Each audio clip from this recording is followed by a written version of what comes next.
Throughout history, freethinkers have outraged the religious with their wacky ideas about the virtues of free speech, reason, and of course, eating babies. Now, God is dying, and it's time to dispose of his remains.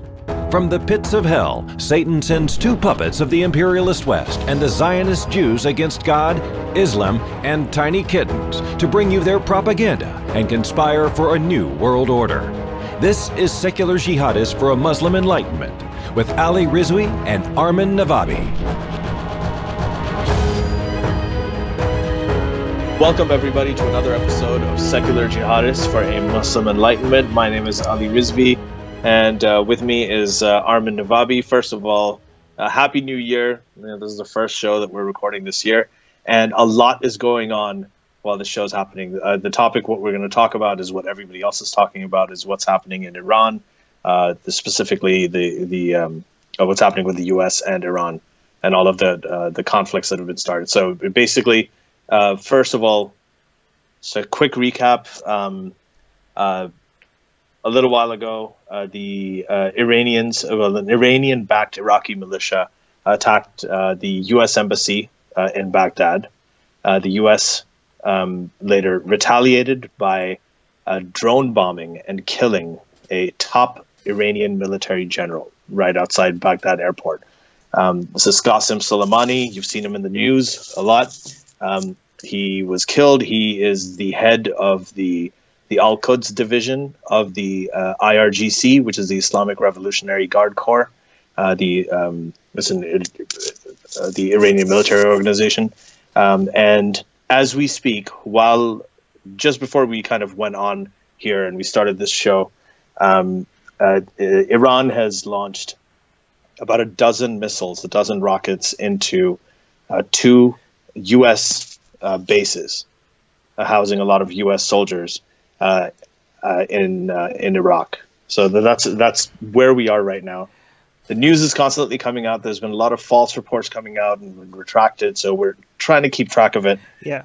Luckily, we have Armin Navabi, and Armin, for those of you who don't know, who haven't heard us before, Armin grew up in Tehran. He's very close to the events in Iran. He constantly hears from his many contacts in Iran that he hears from all the time.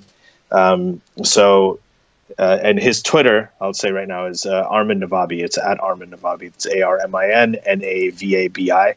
So you can follow him because he's going to keep on talking about this and giving you the latest onto this as well. So just keep in mind, though, anything we talk about is based on the latest that we getting at. Like, we didn't know.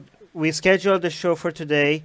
Today is what, January 8th, and right before we went live on air, these missile attacks from Iran against U.S. bases in the United States happened. So a lot of the stuff that we talk about now might change in the next few hours and next few days. So the video version is is happening right now, but the audio version might come a little bit later. Some of the details might change. We're going to have more live stream on the Iran-U.S. conflict. So if anything more information comes out, we're going to address those later. But just keep in mind that we're just dealing with really fast changing news right now. Okay, as it happens, yeah. Right. So first of all, Armin, is there's obviously a lot of hyperbole out there, but is it hyperbole? I mean, I know there's a lot of people talking about World War III, but is there a war that's going to happen? Can either of these sides, can the U.S. or Iran, can they afford a war?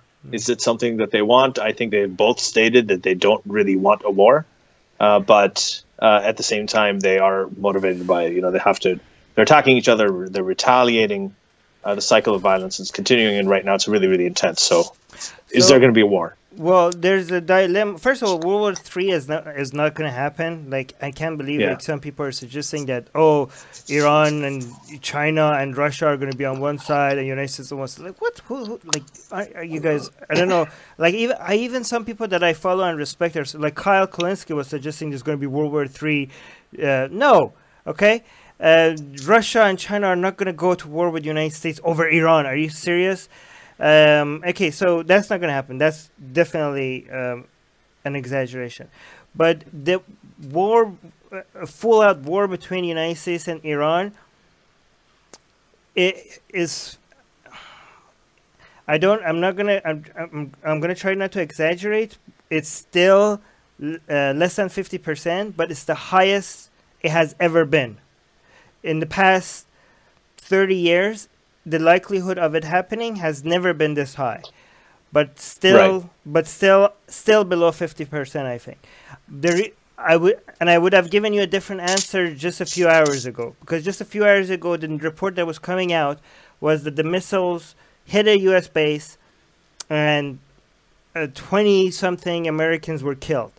And I was just on live stream with Apostate Prophet discussing this. I could not understand this, that fake news. That just maybe this new recent one is fake news, because now the update is that, which makes a lot more sense to me, that the Iranian government can't somehow let the American government know that they were going to attack the base.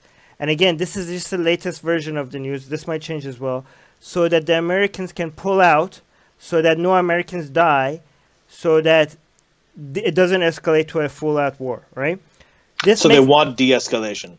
Both sides want de-escalation. Here's the dilemma that both sides are facing right now is both sides want to make sure that they don't look weak. Both sides, they want to show that they responded to an attack, and both sides don't want a full-out war. And these two contradict each other. How can you respond strongly while allowing the other side to not respond and giving them the excuse to go to their people and say, we were the winners? Both sides want to allow the other side to be able to say, like, oh, we won, we responded, we were the stronger one, while they can do the same thing to their people. And these two positions are contradictory, right? Because if you respond, the other side has to respond as well, or else they're going to look pathetic and weak, right? Right.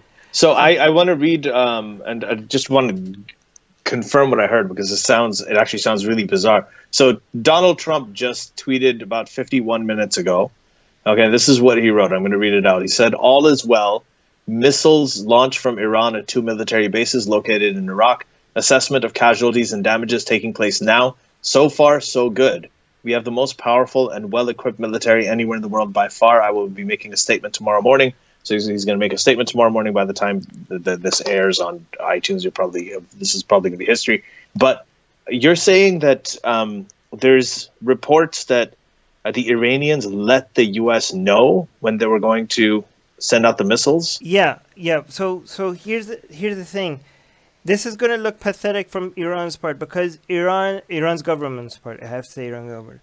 Because well, I mean, once that news comes out, it looks pretty terrible. Because like they have to come out and be like we were strong, we showed them, we defeated the Americans. But if the reports are true, again, we don't know if these reports are true. It hasn't been confirmed yet, right? But if the reports are true, that they let the Americans know to get out so that they could give the Americans an excuse not to retaliate, then they're gonna look like they're just talk and no action. Like, because you have to understand, like, let's give some context to people on how we got here. Okay, I don't know how far back we should go. An American, I don't know how many days ago was this, but an American contractor was killed, civilian contractor in Iraq, by one of the Iranian proxy groups in Iraq, right? And just so people understand, the government in Iraq is an Iranian puppet, and we said this many times before, and some people think that we were exaggerating. But then so many things happened that showed after that we were not exaggerating at all. Three things showed that we were not exaggerating. First, the CIA report that came out. Second, I'll tell you what the second one is. So the contractor was killed, and then the United States responded by attacking, bombing some Iranian proxy groups in Iraq, killing a whole bunch of top officers in that proxy group, and then Iran's government responded by getting its proxy groups to protest the U.S. embassy in Baghdad. And this is what the second clue that the Iraqi government is a puppet of Iran's government happened at that day, because this is the most secure embassy in the world. This place was like a fortress that nothing could get in and out without going through heavy security. Like, Americans working at this embassy in Baghdad felt extremely safe, okay? But all of a sudden, when Iran's government wanted to protest against the United States for killing its proxy officers, all the security stood down so that the protesters could come in. Like, imagine how vulnerable the Americans felt in that embassy. Oh, wow. Right? Yeah. So that means that the Iraqi government was on Iran's government side, and all that security there was like nothing, like just stood down, and the protesters just made it right came. Wow. Like there was a glass wall between them and all the protesters. Like that's I'm saying that this is this actually shouldn't even be that surprising, because I mean, the whole time when the US went into Iraq for the Iraq invasion, I mean, one of the whole ideas was that you're going to remove the Sunni dictatorial leadership, which is Saddam Hussein, and then suddenly it's going to be a democracy, and then the 65% Shia population is going to come in power, and then Iran is over 90% Shia, and they're going to be more aligned, right? So the whole idea was that the Iraq War itself benefited Iran. It's not just that they're Shia. Iran's government has been working on growing its roots inside Iraq for the past 30 years. Even when Saddam was on, like the bad army and all of that, it was always there. They had the Iraq-Iran war. Yeah, it was always there. But then when Saddam fell, they managed to use all these networks, and every person and all the people in the government of Iraq is handpicked by Iran. Okay, this is not an exaggeration. And again, no, that was like Bush's. It was the gift. The Iraq War was essentially a gift to Iran. Right. So then what happened massively, after that? and we're seeing that now. And now it's actually. What you're seeing right now is a clear manifestation of that. Right. So what happened after that? It's undeniable. Then United States, again, this is something that I don't criticize Trump for this one. I criticize Trump. Again, I'm going to sound like a Trump apologist, but I'm not. I call both Obama and Trump war criminals for their support of Saudi Arabia for what they did in Yemen. So I'm not I'm not a Trump supporter. I think he's a war criminal that needs to be tried for his war crimes, okay? But the response to the attack on the embassy of United States needed to be extremely strong. Think about this. Iran's government has attacked Aramco, which is in Saudi Arabia, which is a U.S. ally, had attacked ships from many different countries in the Persian Gulf. They took down a U.S. drone, shot down a U.S. drone. None of that saw a response by United States. And Trump was like tweeting, talking like, oh, we're going to do this, we're going to do this. And they never responded to the Islamic Republic. Again, I'm trying not to say Iran, because a lot of people from Iran are going to say, don't mix us with the government. Don't say we respond to Iran, because we're not part of its government. We have to say Iran's government or the Islamic Republic. So every time I say Iran, I shouldn't say Iran. I should say Iran's government, okay? So none of that saw a response, and the Iranian government always was saying like, "Oh, look, Americans will do nothing. They're weak. They're pathetic.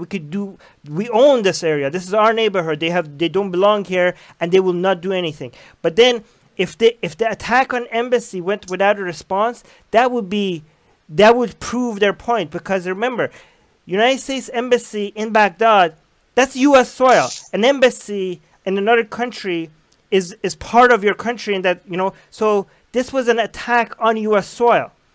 And this time Trump also came out and he said it's going to be a strong response, and the Iranian government, they thought like, yeah, sure, you always say that, you're not going to do everything.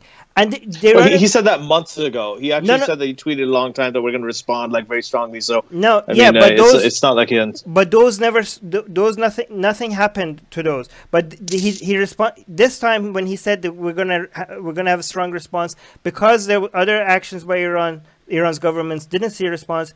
The expectation was this was also a bluff.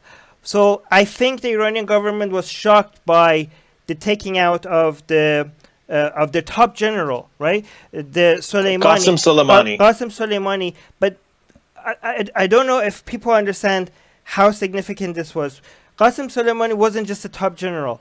He was, it's not an exaggeration to say he was the second top influential person in Iran. After only second to the supreme leader. A lot of people think Rouhani, the president, is powerful. The president is nothing. He's just a puppet. He's just a pawn. He has no control over anything. Nothing he can do without the supreme leader's permission. And everything else is just for show. This is why democracy in Iran is just a show. It's just, you know, so this guy was, most of the foreign policy around the Middle East, he wasn't just a general. He also came up with plans. Let me tell you how significant Soleimani was. You know, the whole point of the Islamic Revolution, the point of the 1979 Islamic Revolution by Khomeini was not an Iranian revolution. It was supposed to be an Islamic revolution that was supposed to take the entire Islamic world, at least the Shia parts of the Islamic world, right? And Khomeini hated the idea of Iran. People get shocked when I say this, but it is true. He hated nationalism, okay? He had to, you know, the Iran-Iraq war forced him to use nationalism a bit because Iranians are very nationalistic, have a lot of nationalist tendency. But he hated that idea. His revolution was not an Iranian revolution. Islam above Iran. Okay, that was what Khomeini's idea. It wasn't, the Islamic revolution was not meant to end at the borders of Iran. He was supposed to become a pope-like figure, like a religious leader for all Muslims. And he died, and that dream never came true. But after Khamenei seems to be making that dream slowly come true. The Shia empire was spreading all around the Middle East. The influence of Iran's Shia empire was taking dominance in Lebanon, in Iraq, in Syria, Assad, in Yemen, support, yeah. in hopefully for them in Bahrain, and also in the Shia part of Saudi Arabia, which has been Saudi Arabia's nightmare for the past 40 years because the eastern part, the eastern part, which is the oil-rich part of Saudi Arabia, and all this, and also, by the way, and also not just the Shia places, but also in Palestine. Right, with Hamas, like working with Hamas. No, like, that's not part. That's a different narrative. That's a different narrative, okay? Because they use a different narrative with the Sunni areas. With the Shia areas, they use the Shia narrative, and all of this has been made possible because of one man, which is Qasem Soleimani. Qasem Soleimani was the person that was making the vision of the Islamic Republic come true. That's why they call him the sword of Khamenei. He's making what the vision of Khomeini was come true. It's not an exaggeration to say he was responsible for many things that changed the history, like a lot of pivotal moments in the Middle East, the Kurdish independence, the defeat of ISIS, Assad staying in power happened because of Qasem Soleimani. This is not an exaggeration. This man changed history in many, many places. And this guy, including actually the stuff that what you talked about with the attack on Aramco, the attack on all of those are all the attacks against the U.S. Right. We're also all orchestrated by Qasem Soleimani directly. So, and a lot of people were introduced by him to him in the last few days to Qasem Soleimani, but to Iranian people, he was either extremely hated or loved. Right? There's not that many people that were in the middle with this guy. Right? Most Iranians either love this guy or hate his guts. Okay. And whoever tells you it's one more than the other, they have no idea what they're talking about because there's no reliable numbers on these, okay? And both sides try to represent their side as bigger, right? What was surprising, okay, so this guy was taken out, okay? And this was, when the news came that this guy was taken out, I thought I was dreaming or something. And I thought that I knew that this is one of those moments that you see on the news that you're going to be talking about for the next couple of decades, right?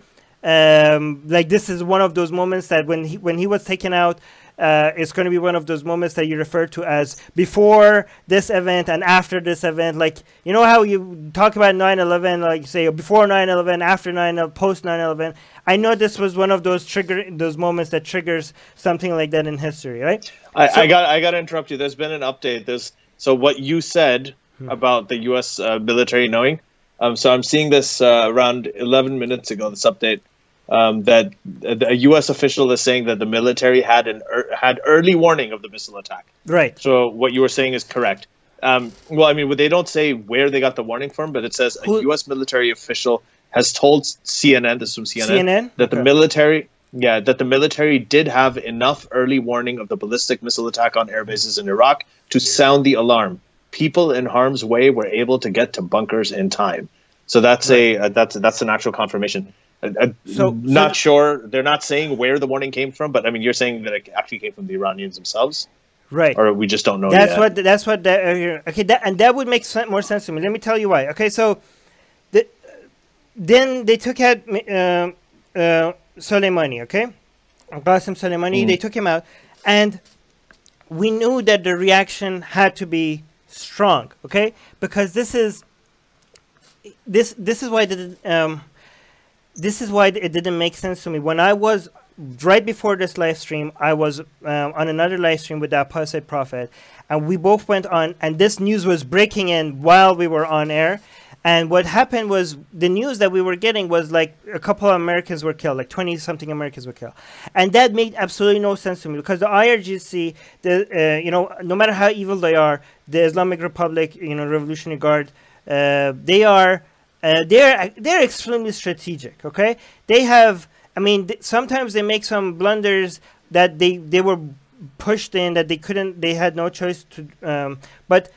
But they are usually more strategic than this. I couldn't believe that they would take 20 Americans out like that, because that would be suicidal, right? Because if they took out the base and 20 Americans were killed, like the United States would have to respond with a direct attack on Iranian soil. Like, I can't imagine how they wouldn't, and that would be just all-out war, and that would be suicidal for Iran.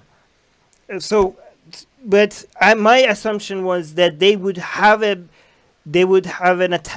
respond in a way that would be extremely strong, but not strong enough to invite a full-on direct war with the United States. I assume both sides are avoiding a full-out war with the United States. So I couldn't make sense of why they would kill 20 Americans or something like that, right?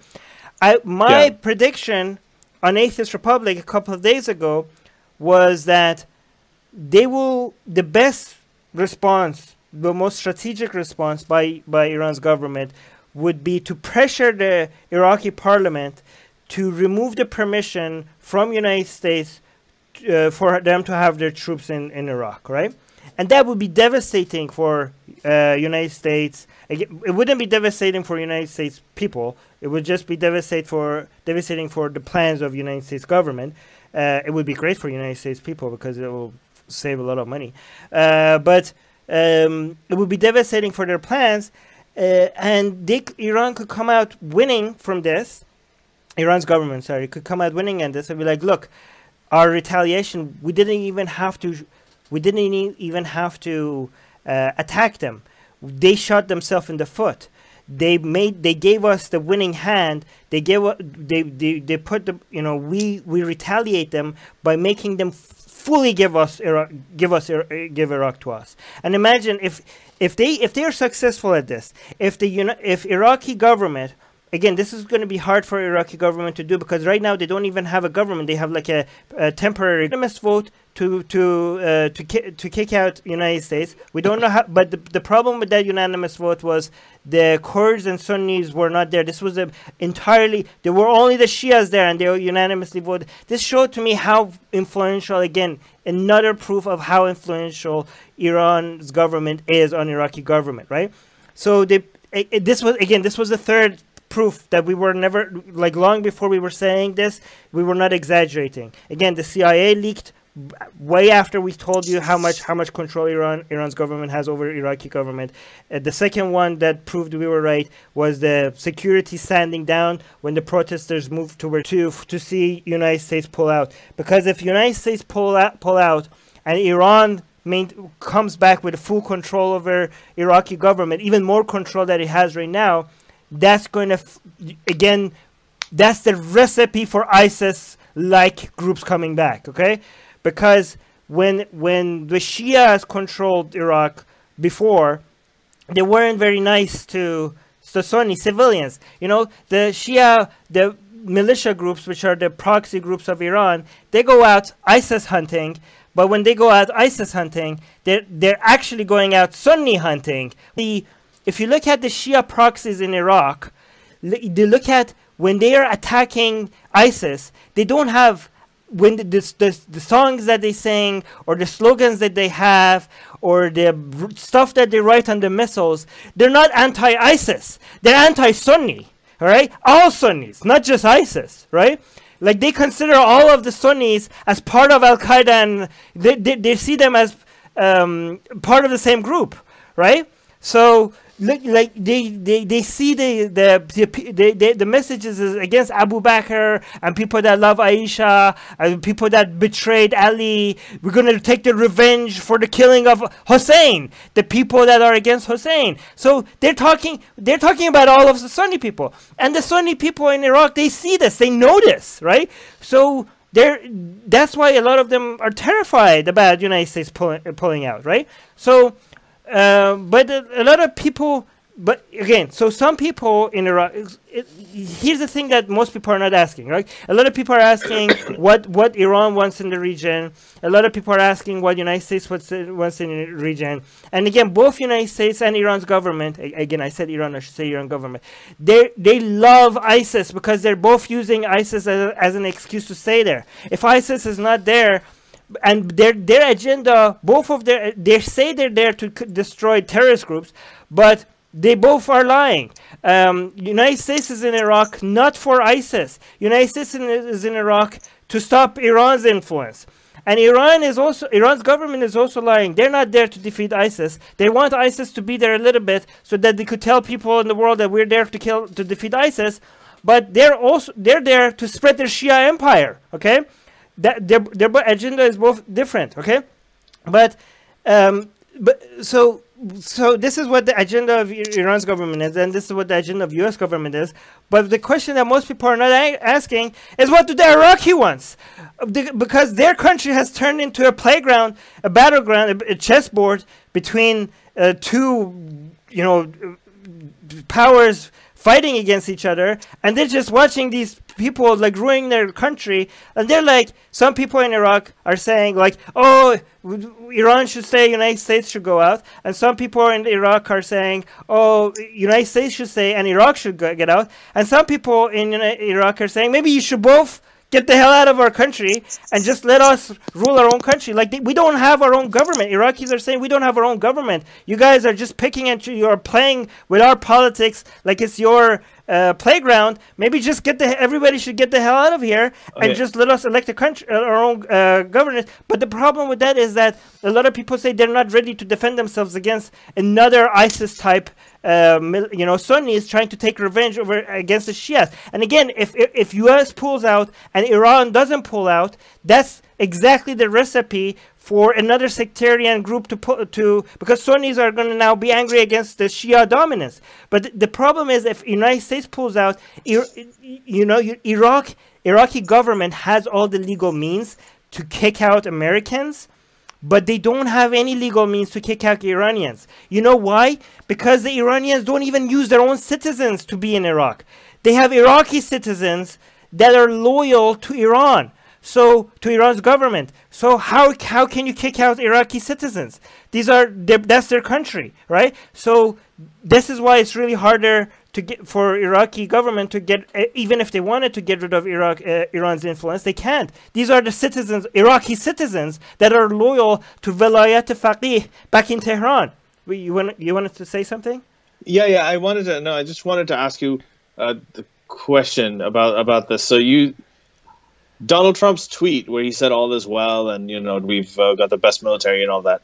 It seems to be, it seems to totally contrast with the other sort of saber rattling stuff he's been saying in the past. So does that mean that he's potentially, this is the first question, he's potentially accepting this thing of de-escalation, that he's kind of accepting, okay, no people were killed, yeah, they attacked the bases, but no American soldiers have died, so yeah, we're going to go ahead and we're going to de-escalate? Is that a way? Is that a reasonable way to interpret it? The second thing I wanted to say was that Javad Zarif, he also had a tweet just before Trump's where he said the foreign minister, the foreign minister of Iran, yeah, he's Mohammed Javad Zarif.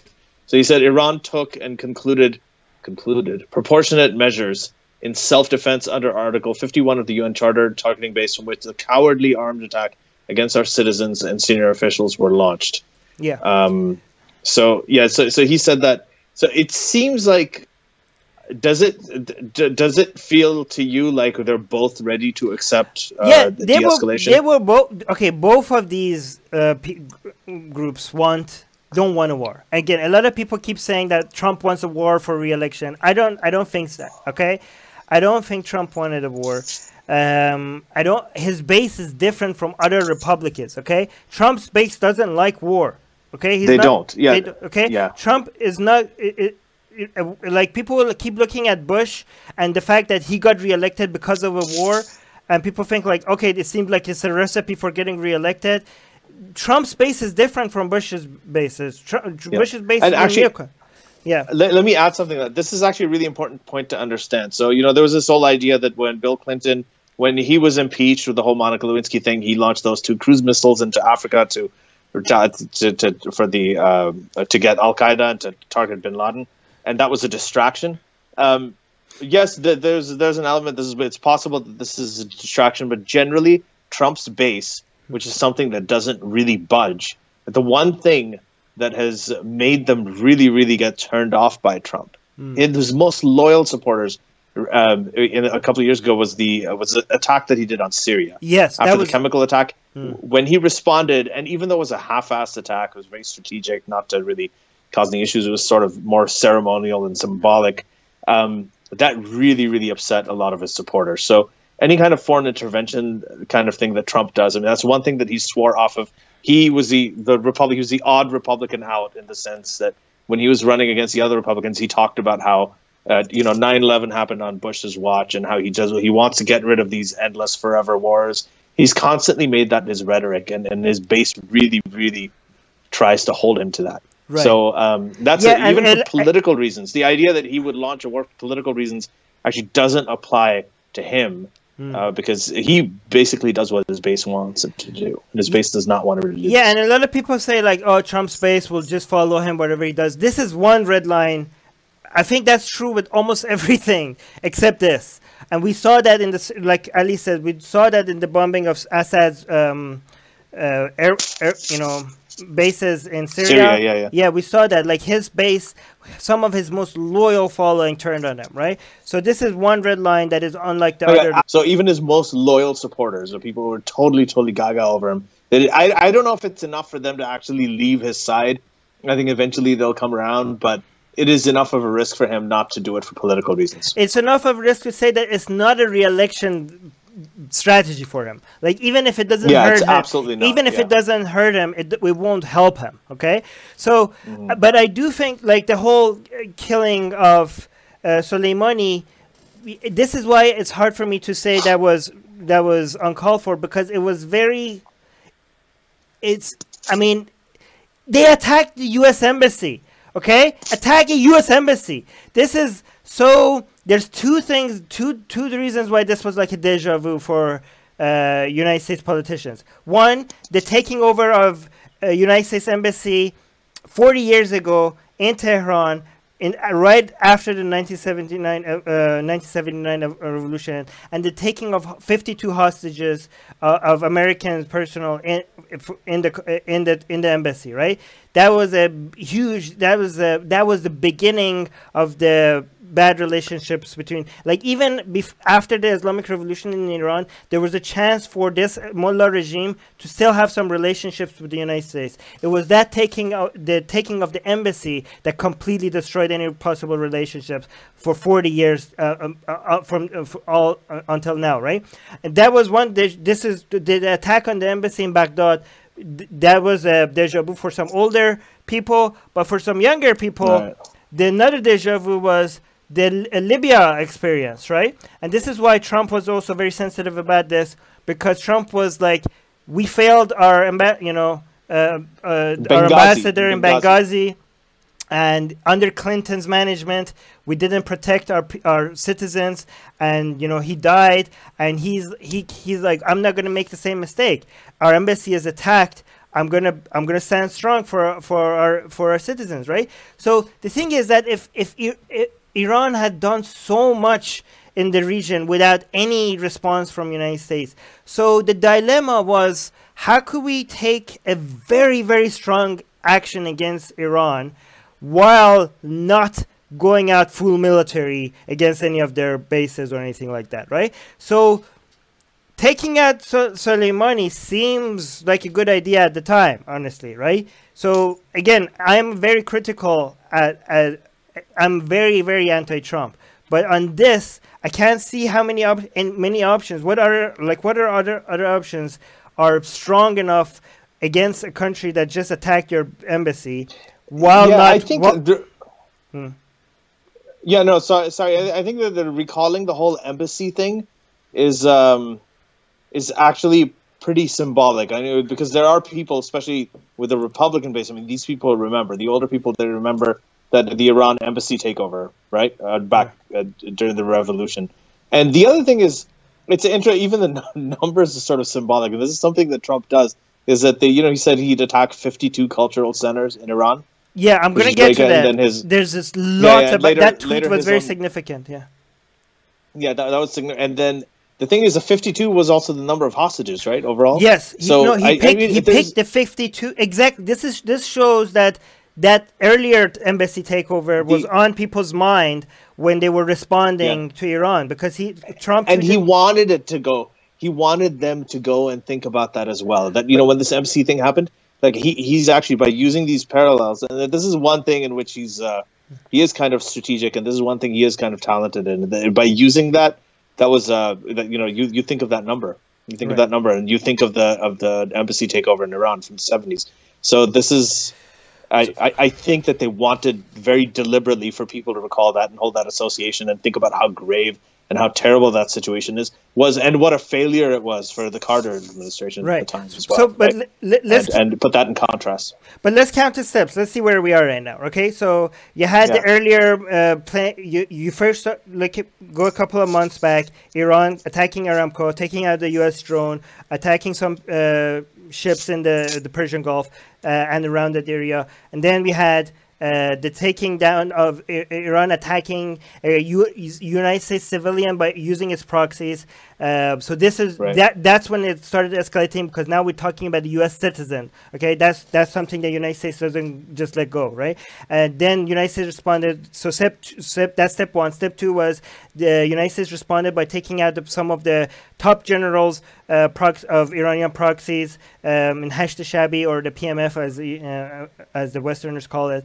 Again, so we're still not escalating to the point. You have to understand. For the past 30 years, all the attacks between the United States and Iran has been through proxies, okay? Both Iran and United States had a secret understanding, not so secret understanding, but that we won't go to full-out war as long as we use proxies at each other. This is why this was different, okay? So we're still at proxies, okay? And we have always been with proxies for the past 30 years between Iran and the United States, okay? So contractor taken out, then generals were some top officers were taken out. Then the response by Iran's government was the embassy attack, and then this is when things escalated. When United States took out Soleimani. Why was this a whole new level of escalation? Is because now we're looking at the United States and Iran's government directly confronting each other. So now you had United States, Soleimani is an Iranian citizen, the highest official that you could possibly take other than the Khamenei himself, okay? Supreme leader himself. Supreme leader himself. So this was a new level of escalation because for the first time after 30 years, we're going at U.S. military, Iran's military, not through proxies, okay? You know, I was watching some people that, you know, some other content creators like David Pacman, he was like saying like, oh, the embassy attack had nothing to do with Iran. These were Iraqi citizens. People are saying it was Iran to make an excuse for war. What are you talking about? Like, you can't believe like somebody like David Pacman would say that because if you look at all the around 300 terrorist attacks for the past 40 years by Iran's government around the region, less than 6 of them were by Iranian citizens. All of the attacks by Iranian government have like 99% of the attacks by Iranian government have been through citizens of other countries, whether it's Hezbollah in Lebanon or Iraqis or Syrians or Houthis in Yemen or anywhere else. Is, you know, so if of course, like this was Iran's government's attack on the United States. So, but the attack on the Soleimani again was a new escalation because now you have U.S. military and Iran's military, right? And then this is where I thought the strategic. Now we're at the point where strategically it made sense for Iran to do this, for Iran to not take a military attack against United States, but this would be such an absolute win for both Trump and Iran's military. How so? Like this is what I thought would be ideal for both sides, right? By Iran's government pressuring the Iraqi government to pull out, to make United States pull out completely out of Iraq, Iran could go home and say, look, they shot themselves in the foot. This is the greatest revenge we could have ever taken. They gifted us Iraq completely. They gave us Iraq in a gift bag, in a silver plate, and we won. This was like they could have used some of their religious rhetoric, like oh, the blood of our martyr Soleimani paid for liberating Iraq or some nonsense like that, right? But also Trump could go home. And this is what Trump supporters love to do, right? Trump supporters love to say like, oh, Trump plays 3D chess, you know, deep state and stuff, all that nonsense. They could go home and be like, look, Trump always wanted to pull out of Iraq completely, but he couldn't because he doesn't have full control. It's the deep state that has full control over the United States government.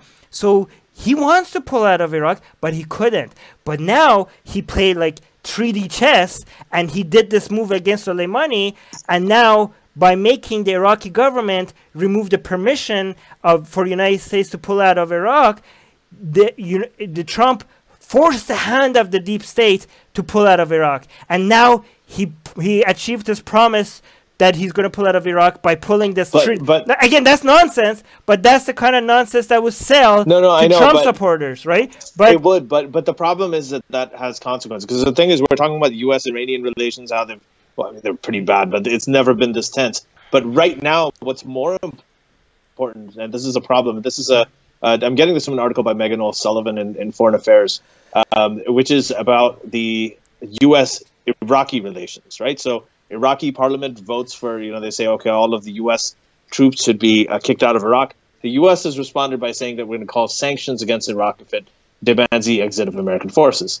Okay, so now you have a problem. If you have tense Iraqi-U.S.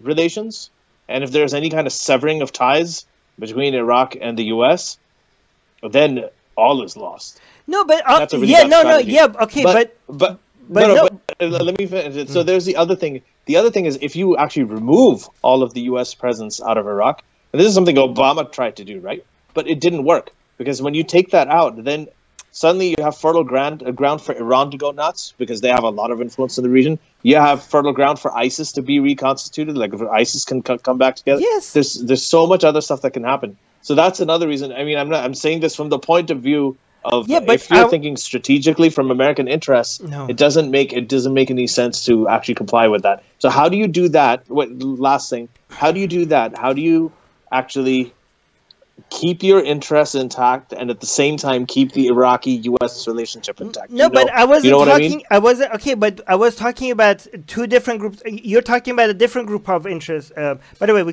just got a super chat. Yeah, I get that. Okay, I get that, but still, no. Hold on. Ali, let me respond. But let me first read the super chat.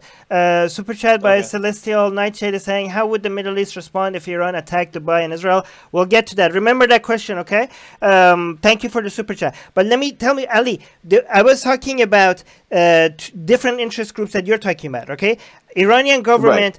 Right. This would be if they kicked out U.S. troops out of Iraq, this would be a huge win for Iran's government. Of course it would. And again, I was thinking that this could have been a huge win for Trump and his base if they managed to sell that conspiracy theory that this was Trump playing 3D chess and pulling out of Iraq that all his plan. Of course, this would not be a good scenario for Iraq if United States was not there, but Iran remained there, and it would not be a good scenario for United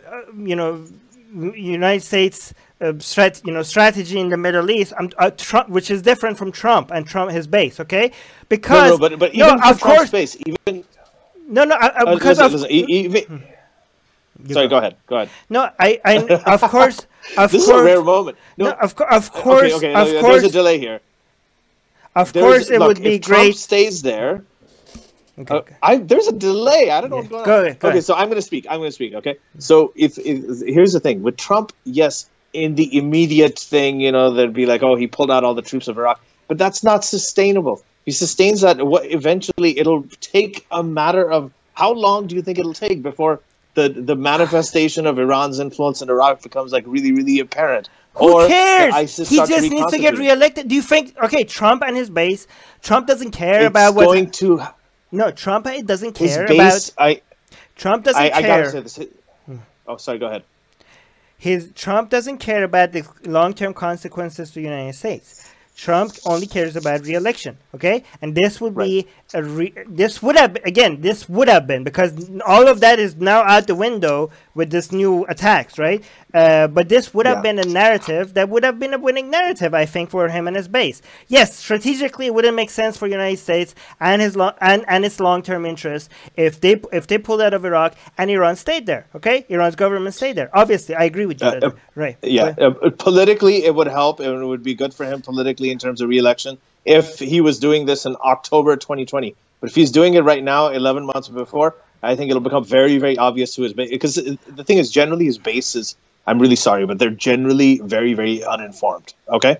So the problem is that they're going to think, later on, they're going to find out. They're like, what? ISIS is reconstituting? Now Iran's taking over. They don't care. No, they don't care. They don't care. His base doesn't care. His base will say... His base does care. No. His base cares if they're involved. If it's going to be involved. They're going to involve it. They're going to involve the U.S. They're going to involve if ISIS... His base cares about ISIS. I consume a lot of his base's content, okay? If ISIS rises again in Iraq, as long as it's in Iraq, okay, they're like... His base is like, we don't care. That's someone else's problem. Let them bomb each other to forever. Okay, that's what his base will say. Right. Anyways, but let me just get back to what's happening. So now we got another super chat. From Mir Jalal. And Mir Jalal, thank you for the super chat. He's saying it's not that Trump's base is anti-war; they're specifically anti-Assad war. Richard Spencer and Alex Jones said the same in their statements. They said that Trump attacked their friend. I don't think that's completely true, but I think that is a good point. No. In the sense that they are really taking out ISIS. Trump said we're going to bomb the shit out of ISIS. He said all of this stuff. His base loved it. They're not worried about that kind of intervention. I will prove you wrong in them going against Iran, like all of his like hardcore pro-Israel supporters. They're very, very happy about Trump going after Iran. I don't think it's just a matter of just pure foreign intervention. Okay. I think it's a matter of what that intervention looks like. Look, who's the person that Mir, by the way, thank you for the super chat, right? But you mentioned who? You mentioned Richard Spencer. So when Trump attacked Syria, what did Richard Spencer do? He changed his flag to on Twitter to the Syrian flag. Go look at Richard Spencer's Twitter account. Here, I'll show you right now. Twitter account right now. Look at the flag that Richard Spencer has on his Twitter account right now. It's the Iranian flag. So they're doing the same thing. Look, they're doing the same thing that they did before. Can you see this? Richard Spencer, No, there's the Iranian flag between Richard and Spencer, exactly what they did when Trump attacked. So now Richard Spencer is defending Iran against Trump, just like they did with Syria. So there you go. But Richard Spencer isn't his base. It's not the but I'm responding. I know it's not outlier. I know, but our super chat was mentioning Richard Spencer. That's what the response. Okay, yeah, you're right. Yeah. Okay, that's fair. Right. But I don't want the Richard Spencer thing to derail this. Right. Okay. I'm saying in general though, right? Trump did run against ending these forever wars, but he also talked about we got to target Iran, we got to target ISIS. Like these two targets are something that oftentimes his base actually is seems to be okay with. And these are the two things. Iran and ISIS that will be inevitably strengthened, within weeks, months, if the U.S. Withdraws all of its troops from Iraq. So they know that. The problem is, look, Trump is not going to withdraw the troops from Iraq. Doesn't matter how good it looks for him politically. But the thing is, that how does he do that, not withdraw troops from Iraq without severing U.S.-Iraqi ties? Because if he does either of those things, if he severs U.S.-Iraqi ties, and if he lets it get worse by threatening them with sanctions, then that increases that also increases Iranian influence in Iraq. I agree with you. I agree with you. It would be devastating if Iran has full control. I agree with you with that. Yeah. I'm just talking about from Trump's perspective and Trump's intentions. Trump's intention. But yeah, it would be definitely. It would be. I was just saying this. If Iran's government manages to, it already has almost full control over the Iraqi government. It has been decreasing a little bit in the past couple of months. But if United States pull out completely, it will be absolute control. And this will be devastating. It will feed not only ISIS-like groups, Sunni, Shia-hating groups will have open range to grow, but they will have not just the vacuum to grow, but also the motivation.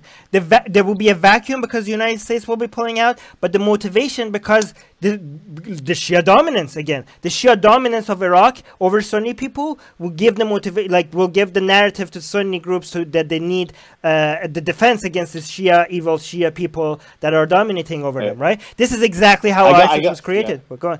But I gotta interrupt you again. Because the world is just getting stranger and stranger by the minute. So apparently just right now, a Ukrainian Airlines plane that took off. No, don't mention that because that seems like a technical stuff. It's a conspiracy thing. I know. No, it will confuse. Don't mention that. That will confuse. Airlines plane. That's going to confuse people. In Tehran, shortly. That has nothing to do with any of this. This is going to confuse people. Okay, so let's go back to the news. Yeah. All right. Okay. So, I saw that. There's a conspiracy. Ukraine, Tehran. Like, what's going on? Everything in the news. Right. Like, this is not helping.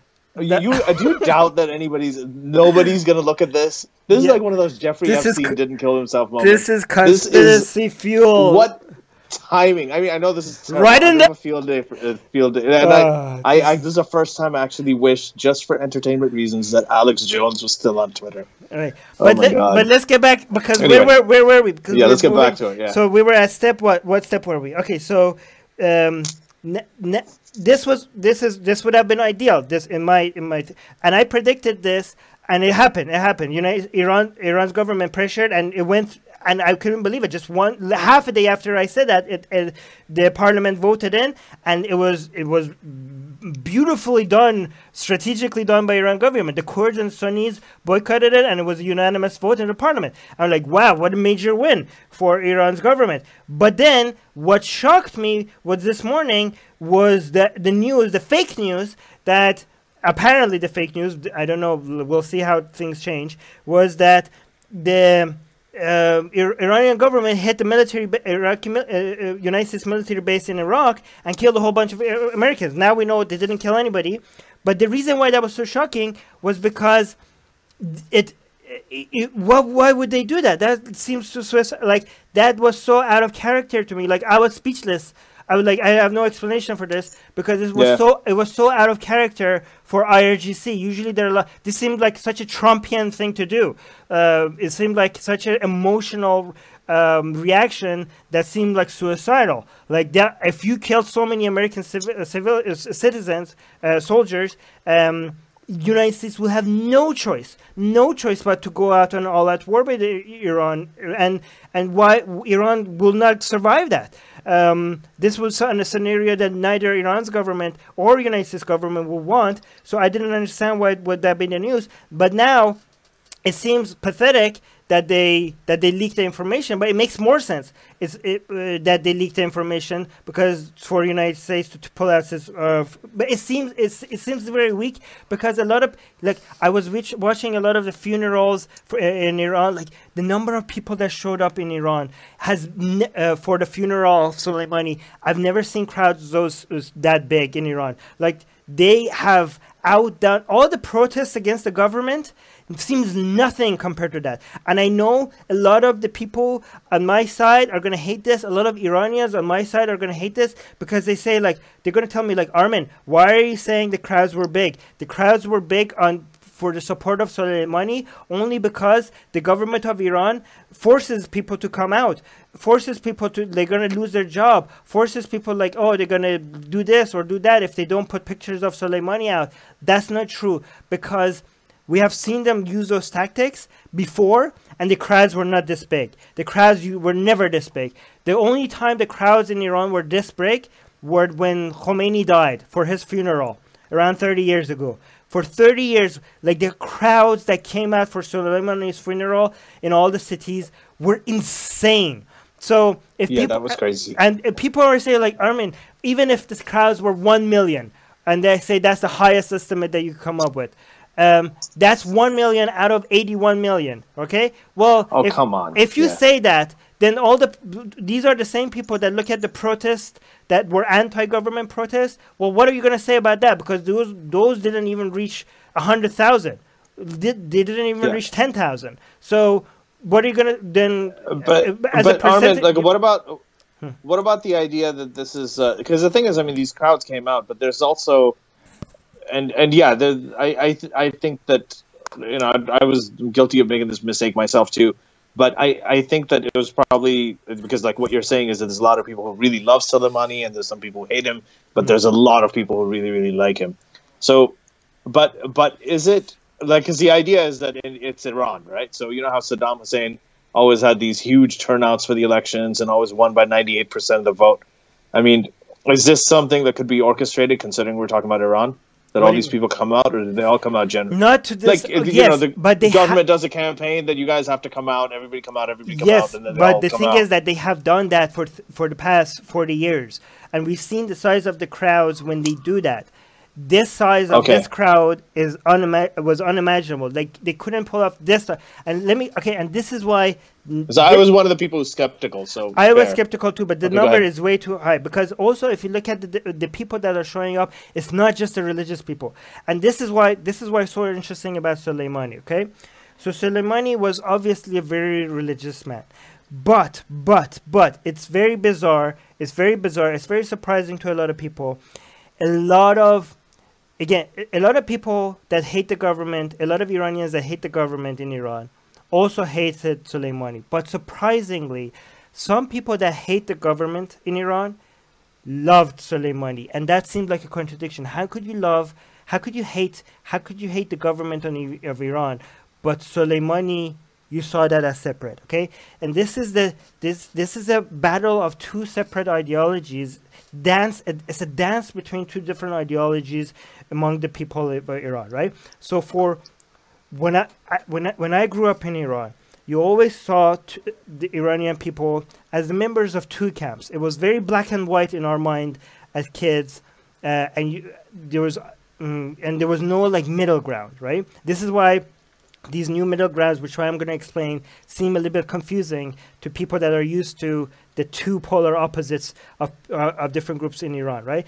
The people that were anti-government used to be, like, less religious or anti-religious, people that they didn't have an Islamic pride or a religious pride. They had this nationalism pride.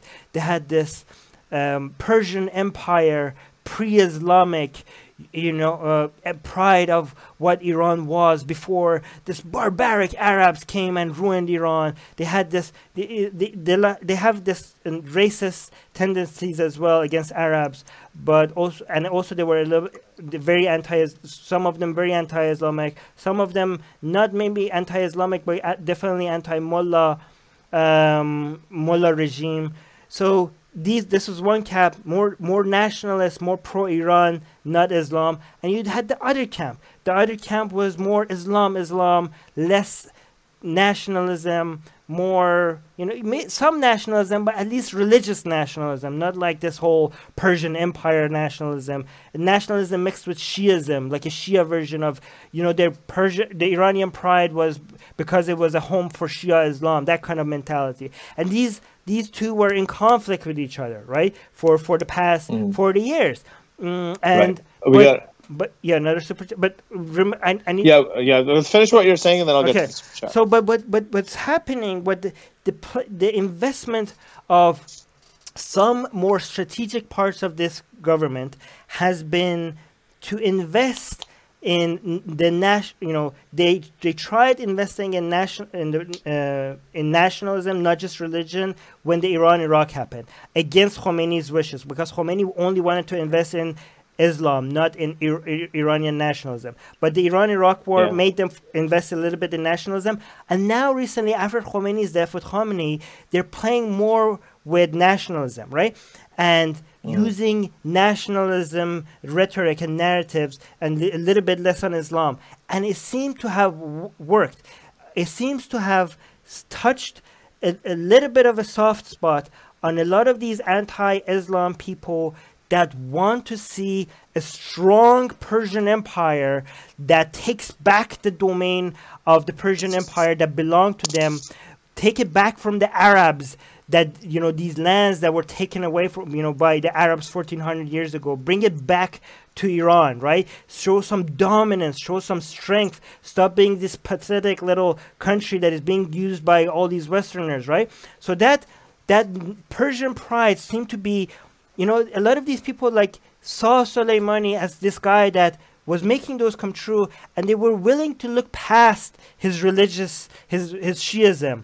Some of them even look past Khamenei's Shiism and try to look at him more like a king rather than a religious leader. Like they tried, even some fractions even did that with Khamenei, which is weird because he's a religious leader. But they tried to do that. So this is why. If you look at it's very interesting. If you look at the map of the Shia empire that the religious people are trying to build around the Middle East, it matches perfectly with the Persian Empire, the pre-Islamic Persian Empire that the Sassanids dynasty in Iran had before the Arab invasion. And this is why the Iranian government can play two narratives at the same time. With the religious Shia, say, look, we're bringing back the Shia family together, the Shia unity, and with the less religious Persian pride nationalists, we could be like, we're putting the empire back together again. And that's the narrative that you could play with both sides at the same time. And again, with the race, you could play the racism that the nationalists have with this anti-Sunnism so the Shia people, they hate the Arab Sunnis, right? So that you could play with that. And with the nationalists, they hate the Arabs because they're racist. And again, you could play that game at the same time with both of them. And this is why, Soleimani was such for a lot of people, even for the non-religious people, seemed like a figure to admire, right? Again, not all of them. A lot of people hate him, rightfully so, because he is a terrorist, in my opinion. We could go over why I think he was a terrorist. But a lot of, even non-religious people hold him dear. And this is why the Trump tweet was such a stupid tweet. The one that said that we're going to have the 52 sites, he said cultural sites, okay? That was, I can't understand. That was the dumbest, the tweet, the best, stupidest thing. The best. Well, his own people walked it back, right? Yeah, but that was such a gift to the Iranian regime. Because here's the thing, the Iranian regime wants to create some unity between all these different groups, right? They wants to bring, like, tell, you know, the people in Iran that hate the Islamic Republic, the mullahs, the Velayat Faqih regime, they want to be like, look, don't hate us, hate America instead, right? So when Trump comes and says, what is to the non-religious, Persian Empire pride people in Iran, what is sacred to them? Because it's not the Quran, it's not Islam, it's not Muhammad, it's not Ashura or Imam Hussein at the Mahdi. What is the sacred stuff to them? Is Shahnameh, is the Persepolis, is these cultural sites, is the pre-Islamic cultural sites, right? So as soon as Trump tweeted that we're going to come and hit your cultural sites, these people were like, what the hell? So it showed to them that the regime, Khamenei came and said, months before Khamenei came out, and I couldn't believe this, he said, like, this is not about religion. These, our enemies, are after Iran itself. And to me, that speech was amazing, because Khamenei, which is supposed to be religious supreme leader, he came out and said this is not about religion, it's about Iran's identity. So it seemed to me like he was trying to unite the non-religious people in Iran with the religious people in Iran. And people didn't believe them. Like, no, they want to come after you guys. Maybe Trump, like a lot of Iranians were like, no, Trump is going to support us against you guys. But some people believe Khamenei. And this tweet was such a gift to Khamenei and his ilk, because it proved to them, like, look, they're after the identity of Iran, not just us religious mullahs. They're after Iran's identity. And this is why so many Iranians that are Trump supporters and want Trump to come liberate him, they were desperate to... they were desperate to reinterpret the tweet by Trump to something else. Some of them were even going by cultural. He means religious cultural. Like, don't worry, Trump is just going to come and hit the religious sites, the Islamic sites. That's what he means. Like, that's good, right? Trump is going to come and get what is it called? The Islamic seminaries, the Hosea Elmiyas. Yeah. That's what he's going to hit. That's what. For them, the Islamic stuff is the colonialism that destroyed local ancient Persian culture. Yes. And they want to go back to the Persian culture. So what Trump did was he basically brought everybody together under one of those things. Yeah. So I'm going to go on. Not everybody, but it really helped a lot of people become more anti-Trump and see, like, maybe we should, because the best thing to unite, to get the anti-government people to go back to supporting the government, is to create this external enemy. You're helping the mullahs sell the idea that, hey, at least we're protecting you against these crazy people, right? So why would you do that for them? Why would you do that for them? But go on. Another weird coincidence, and again, so this is also going to go for all of you conspiracy theorists out there. Enjoy this one. There was actually an earthquake that hit one of the sites that was bombed, that Iran hit the rockets to, one of the U.S. bases. Like, over there was a 4.9 Richter scale Why earthquake are you feeding that just conspiracy happened. Stuff to people? It's just a strange day, Armin. It's just, there's all this stuff. It's really weird stuff that's happening over there. So that actually hit there around the same time, about 2 hours ago. Right. So there you go. That's also interesting. A lot of people saying it's because of nuclear testing and everything. I don't know. Again, we don't have any evidence, but I think it's... Stop it. You're fueling conspiracy. That's for all of you guys. What? Like, you enjoy feeding people conspiracy. I am not. No, I'm a psychopath. Yeah, that's what I am. Okay, and we have the super chat.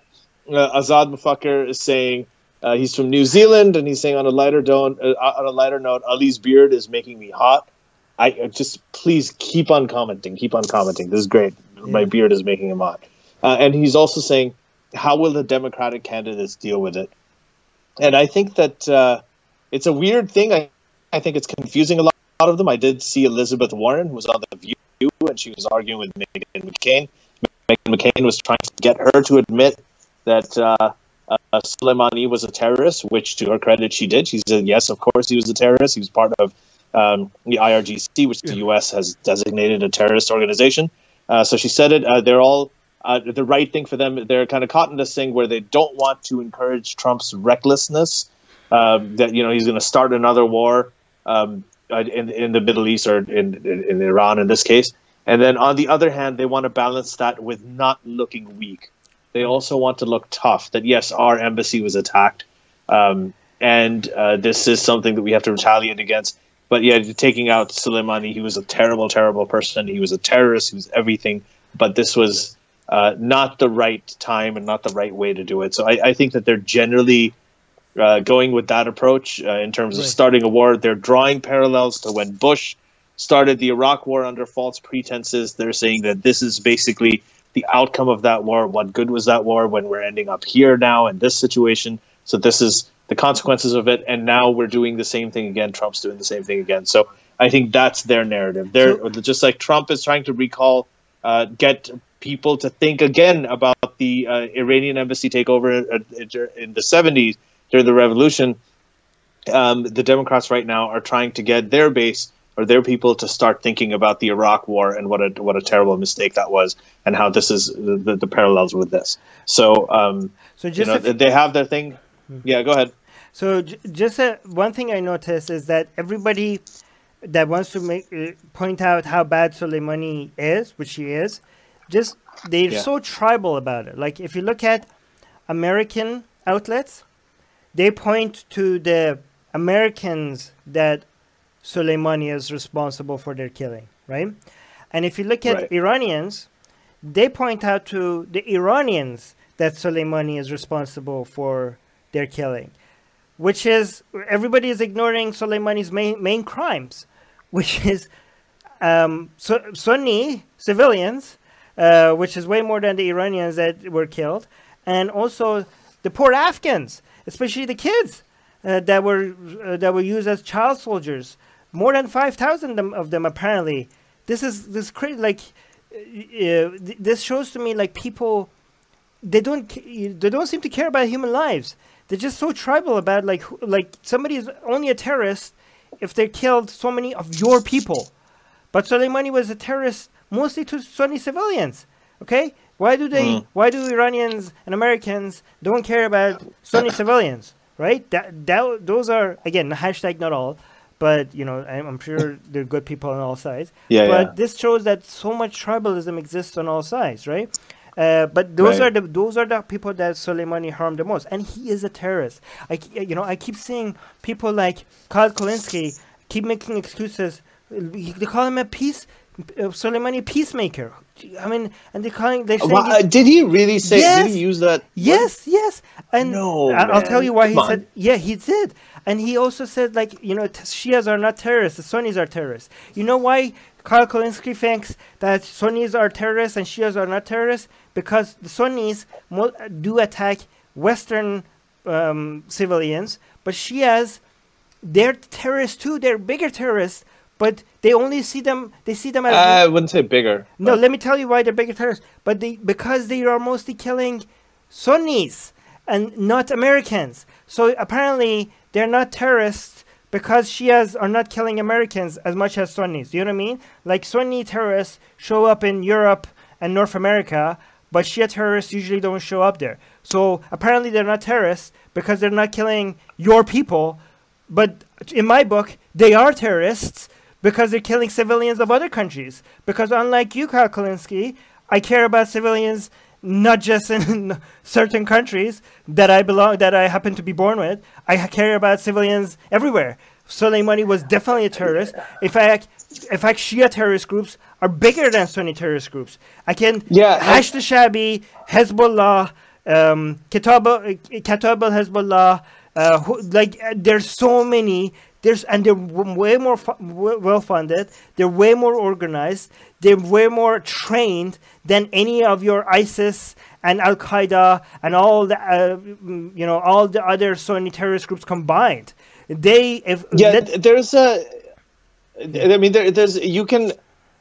okay to talk about, and it's actually completely legitimate to talk about whether this was the right thing to do, whether it's too reckless, whether this was the right timing of it. What are the consequences for U.S.-Iraqi relations? If the severing of that happens, does it make Iran more powerful? This is such a such a there's a definitely a substantive conversation over here that you can have about it.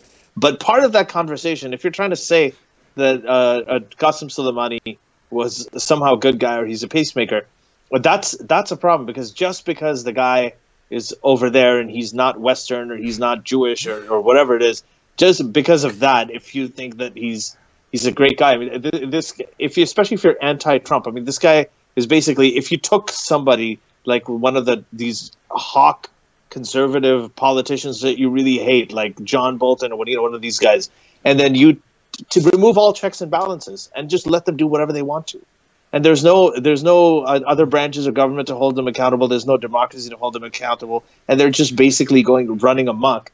That's what the Soleimani guy was. So you can't. It's a bizarre thing to try and defend him. No matter how substantive your argument is actually, against taking people him in the out. live chat are pointing out he didn't. He said he's on a peace mission, right? So he's more like rather saying he's a peacemaker. But he keeps saying that in every video. Oh, he was on a peace mission. He was on a peace mission, as if Soleimani, as if that's something positive about Soleimani. I'll tell you what he means by he was on a peace mission. But again, Kyle Kulinski thinks that Sunnis are terrorists, Shias are not terrorists. That's absolutely ridiculous. If you care about all human lives, not just American lives, then Shias are absolutely terrorists. And also, David Pacman was saying that... not all Shias, just Shias are also involved in terrorism. Yes. David Pacman was saying, like, well, these were Iraqis, not Iran, so this was not an action by Iran. That's absolutely... I can't believe... It's very interesting, because it's good that I see them making such blunders like this, because it makes me... Because these are my left-wing sources of news. So when they start talking about something that I know about, and I see how many mistakes they make, it makes me skeptical about when they talk about stuff that I don't know more about. Like, oh my God, they might be making mistakes on those things as well, because I know they're making a mistake here. Anyways, so the thing is, David Pacman was Kyle Kulinski was saying that Soleimani was on a peace mission was because apparently there's some reports that he went to Baghdad. He was in Baghdad to meet with some Saudi people because Saudi was interested in starting to talk with Iran to be more friendly with Iran. And the problem with that is that you cannot describe that as a peace mission. That's a submission mission. Because what happened was they attacked Saudi Arabia, Aramco, which again, I have no sympathy for Saudi Arabia, but Saudi Arabia was coward. They are doing an IPO at Aramco, and Saudi Arabia realized how vulnerable they are, and that was like a very small attack. Iran's government just signaled to Saudi Arabia that we could wipe you out, like we could destroy your economy, like all the defense that you bought from United States, all the billions of dollars, they didn't stop a few of our drones. Think about what we can do against all your oil assets if we just went all out on you. And Saudi Arabia, this is why Saudi Arabia changed its narrative overnight. They're like, okay, because they were begging United States to go to war with Iran. Now they're begging them not to go to war with Iran because they saw how vulnerable they are. And now they're like, okay, we're going to talk to Iran. So this was not the peace, the so-called peace that the IRGC is interested in is submission, is surrender, right? Because I can tell you, IRGC is not interested in peace. The only peace that they would be interested in is a peace that comes with total domination of the Middle East. But even then they're not going to be satisfied with peace, because after the Middle East, what is the next goal? It's Israel. They're never going to stop until Israel falls. What is the Quds? So the branch of the Quds army, yeah. The Quds army. What does Quds mean? What is the branch of the IRGC that Soleimani is the head of? Is called the Quds. Quds means what? Quds means Jerusalem. Quds means Jerusalem, because their group is named after their final destination. That's what the whole goal of the IRGC, the whole goal of the Quds army is to take the Middle East, and then eventually the final victory is to take down Israel. So to say that he was on a peace mission, there is no peace mission. The goal is to take down Israel. That's their final mission. Any form of peace that they're interested in is domination and submission of everybody until they completely dominate the Middle East, including Israel. That is the peace that they're interested in. So yeah, and the thing is, yeah, the Saudi Arabia point is really, was a lot of people saying Saudi Arabia would be celebrating this, but you're actually, this is a really strong point. Aramco, which Iran attacked, right? Aramco, when they did the IPO, for a brief period, Aramco became the very first $2 trillion company in the world. Okay, so you have $1 trillion companies like Amazon and Apple. Aramco was actually $2 trillion. It was worth $2 trillion at one point. So it's a very, very important asset for them. There's a couple of more things. So the they're cash. Saudi Arabia needs cash. Yeah, they're desperate. Iran is now threatened. Yeah, Iran has now threatened to attack inside America if the U.S. responds to the missile attacks. Yes, that's one thing. Yeah, but so yeah, but it's very interesting. The other update. Can I just say I think this one's on. Yeah, another thing I just want to add to this. Another thing, this is an update from CNN. They're saying that South Korea is closely monitoring the situation as well, and they're looking for the safety of South Korea. Every country is monitoring this. I was even saying the Philippines is monitoring this. It was like, like I saw on Philippine news yesterday, how is the U.S. Iran tensions going to affect the Philippines? I was like, what? Like every country is looking at this. Ali, are you there? Your image is frozen. Ali? Do you guys have me? Or is it Ali is gone or everybody's gone? Let me know if you have my audio. Somebody. Beej. I think we got lost Ali's audio. Is it me or is it Ali as well? I think it's just that. Somebody in the live chat tell me if you have my audio. Because I don't have Ali's audio. I want to know if at least I'm on. Anyways, ask me some. Ali might be gone. Okay, B just saying Ali might be gone, but am I good? Ask me some questions so I can answer you. Only Ali is gone. Okay, Ali is gone. You're here. He's gone. Okay, good. At least I'm here. At least the whole thing is not gone. Ali, if you can hear me, please disconnect and come back again. So here's the thing, though. While we see if Ali is going to come back soon or not. Ali needs to get better internet. I keep telling him. I'm in a third world country right now, and Ali is in a first world country. I don't understand how I'm getting so much better internet than he is.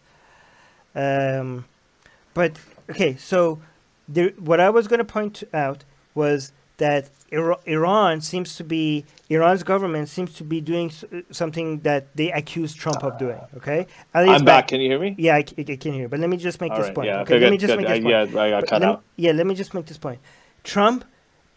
Iranian government was always saying like, oh, Trump makes these big threats, but he never follows it up by an action. Okay, he followed it up. He killed Soleimani. That was action. That was definitely action, right?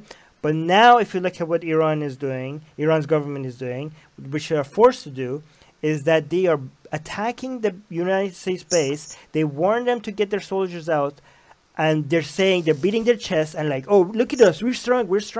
We're going to come attack Dubai, attack Saudi Arabia, attack any country that allows the United States to use their bases to attack Iran. We're going to attack Israel, Tel Aviv, Haifa. If United States attack us, we're going to attack United States on their own soil. These are all the threats that are coming out of Iran. But they attack an empty base with no U.S. soldiers. So now it looks a bit pathetic from Iran's government side, because they're like, oh, where's the big revenge that is coming from Soleimani? And they attack this base with no U.S. soldiers in it, right? But it looks very pathetic, but honestly, it's better than them attacking a base. It would have been more dumb if they attacked with a base with soldiers in it, right? That would have looked stronger, but it also would have been suicidal. I honestly think the best play would have been to say, that we don't need to take military action because United States just took themselves out of Iraq. That should have been their play. That should have been like we moved. You know, the goal of the Islamic Republic of Iran is to remove United States out of our neighborhood, to get them all go home. And look, they did it to themselves. That should have been they made themselves take their revenge for us, right? That should have been their play, because this, honestly, this attack on a base with no soldiers in it looks pathetic. But it would have not satisfied people in Iran, the people that loved Soleimani. They wanted revenge. They wanted revenge. I was listening to a lot of the people that showed at the funeral. They kept on asking, when is the revenge coming? When is the revenge coming? They wanted blood, right? So if another problem with Iran's government right now, to all these people that love Soleimani, is that if they do something military, they were saying, we don't want just like something legal, something that, oh, we're going to not, the parliament in Iraq is going to draft a bill and they're going to remove the military out of Iraq. They're like, no, we want military action. So they all these interviews kind of forced Iran's government to satisfy these people somehow.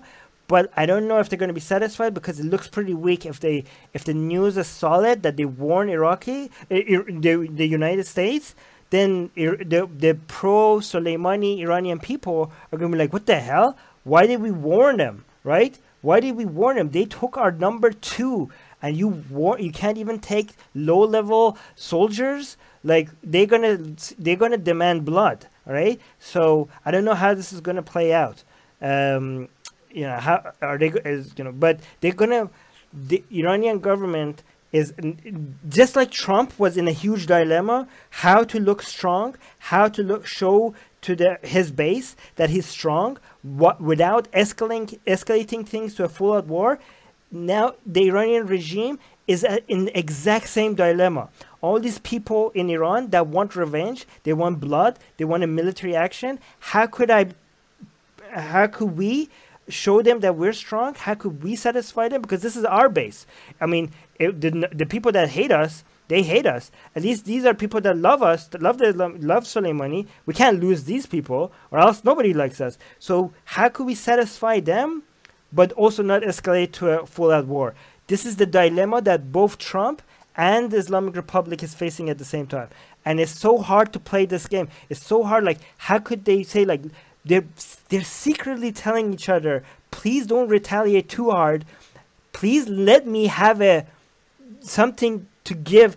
Give me something that I could hit on your side so I could satisfy these people on my side while you also shut up. They both want something to the other side, to give them something that is strong, but also something that they could finally say, we've done enough. We don't need to go retaliate even more. That's what I think. So all these people that are saying Trump wants war, I think they're completely wrong.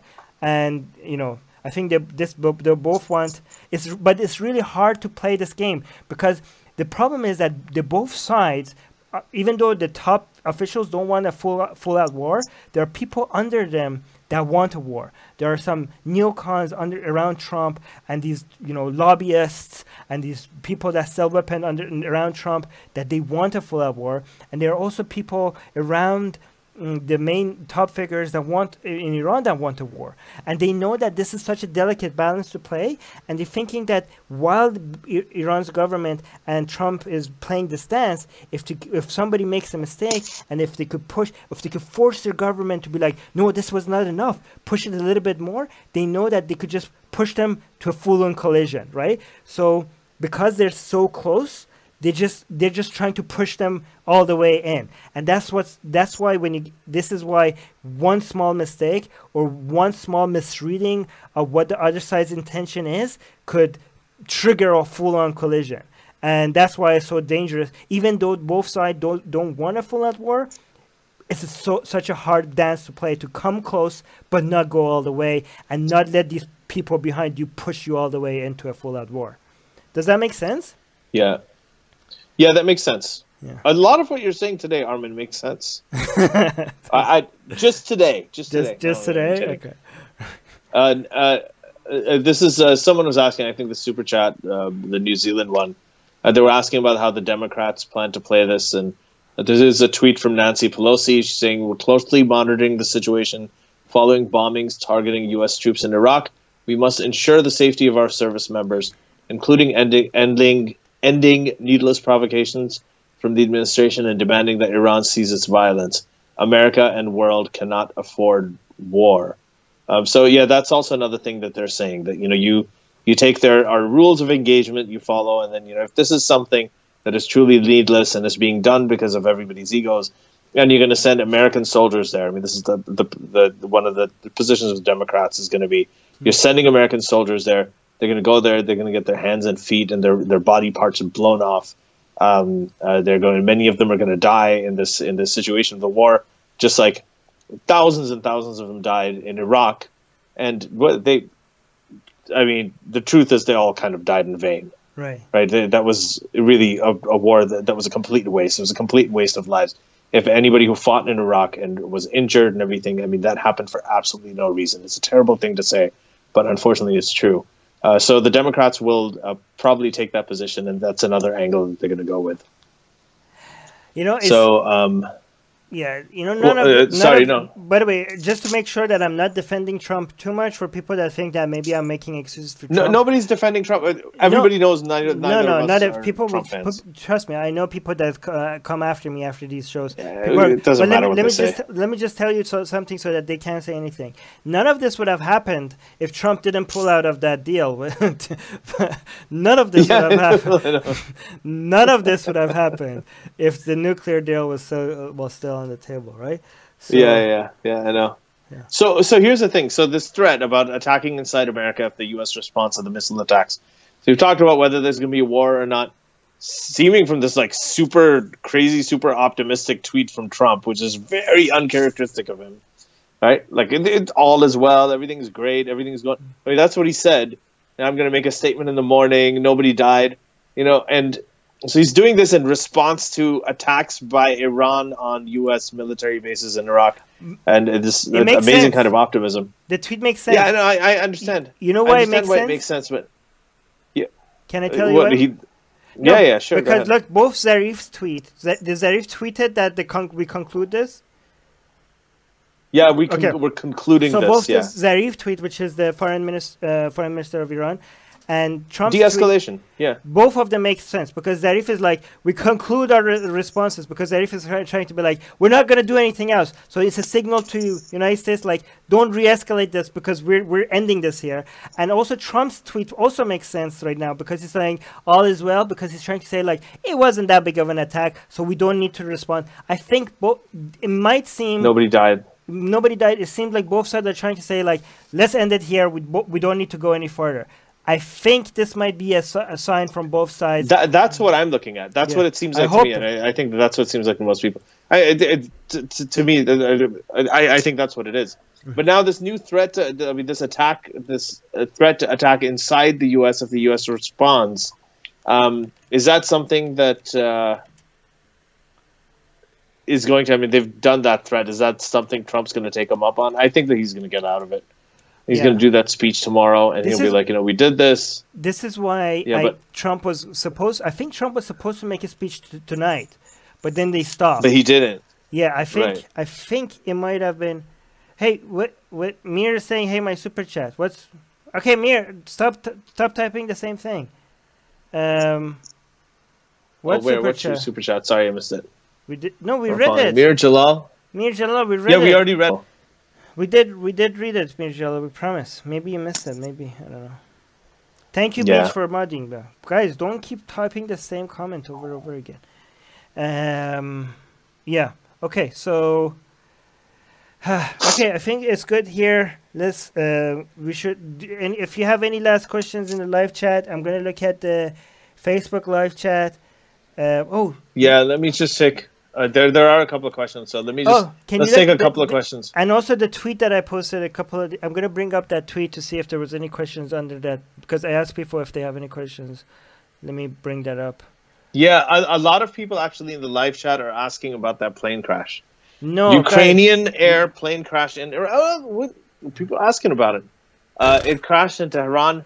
The question is, did who said this? Like, did Iran bring down a plane? No, Avinash is asking. we don't know, guys. Please, we don't know. We don't know. And probably not. I know it's a very, very juicy coincidence, but yeah, I sound like a psychopath. I'm such an asshole. It's terrible. I shouldn't be doing that.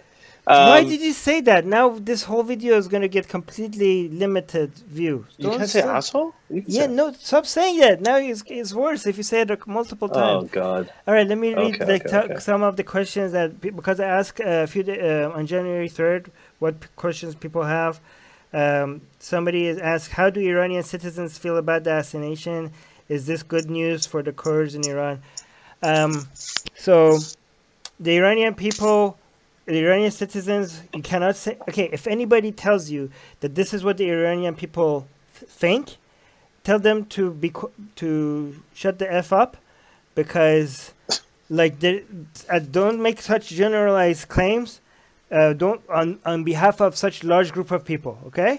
Iranian citizens don't feel any specific thing about any of this, because for any opinion that you think of, you can find it, all right? Less reliable... polls in Iran compared to other countries, because you really can't get people's opinions. You know, everybody. What I could tell you that almost every side tries to make it seem like they're the majority, like the people, Iranians that are happy, that are dancing in the streets that Soleimani was killed, that are celebrating. I've seen parties, I see people dancing, I see people singing. They're celebrating the fact that Soleimani was killed. Those people will say that they are the majority. They don't know that. They're just saying that because they want to be the majority. And also the people that are in the streets for the funerals of Soleimani, they're saying that this was a loss. They lost their protector. They lost their guardian and all that nonsense. Those people are also claim to be the majority. But they are not the majority. They don't know if they're the majority, because Mir Jalal is saying he has sent us 2 super chats. Can you check what the other super chat was? I'm sorry, Mir Jalal. I think I missed the other one. Mir Jalal, I'm not actually. I don't know if I missed it. Can you just retype your question? I'll read it, Mir Jalal. Just retype the question. Yeah, retype it. I'll read it even if it's not. And thank you. Thank you again for the super chat. Yes. Okay. So next question is, let me see. How do you see things affecting the whole Middle East? Is there any chance for stability in the Middle East? Is there any chance for Iran and its people? How much destruction is the U.S. capable of causing? Can you see any peaceful solution? Whoa, this question, they want us to... Okay, so that's how many episodes do we need to answer this question? Yeah, make all your predictions. Tell us the future of the Middle East. It's good. All right. I can't. Okay, so that we're gonna keep having some episodes on this topic. So that's a whole bunch of questions. That's just like 10 episodes right there. So we'll respond to those in future episodes. There's a question I wanted to kind of address from Azad and Fakir again. Is what do we expect as a reaction from the rest of the Muslim world, e.g., Pakistan, UAE, etc.? I have noticed something, and I'm going to say this as someone of Pakistani background who's Shia, who grew up surrounded by a lot of Khomeini pictures because he was a hero to a lot of my extended family, relatives, and things like that. That people were very, very supportive of the Iranian Revolution. They idealized it. A lot of them do have their Shia blinders on. Yeah. So many of them, they do think of Soleimani as a good guy. Even the ones that don't, they don't think he was a good guy. They think he was fighting against the U.S. and they look at what the U.S. has done around the world, and what the U.S. is, basically is equivalent to that. They're like, they took out a military general in Iran. That's really no different. I mean, shouldn't we take out the military generals who are involved in the U.S.'s war on Yemen? And so they think of it as the same way. So they don't see it very differently. And there is a strange thing. A lot of them also support Assad and pretty much everything associated with Iran. So yeah. I don't think there's much objectivity there. They don't necessarily I think call things out. Mir Jalal, he sent me his question on Facebook because he was timed out on YouTube. Let me just read his question. Mir Jalal is saying the left's hypocrisy is disgusting. They maul Trump over Yemen, yet don't speak a word on Iran's crime in Syria. Iran has got a free card because it's killing terrorists. Remember the children of Syria when you cry about Qasem. Yes, exactly. A lot of the people that are against United States imperialism, they make excuses for the Islamic Republic's imperialism in the Middle East. This guy was, a lot of people make excuses. This is exactly what Kyle Kulinski was saying also at Secular Talk. He was like, oh, this guy was a U.S. ally. He defeated ISIS. He was against ISIS. He was on our side.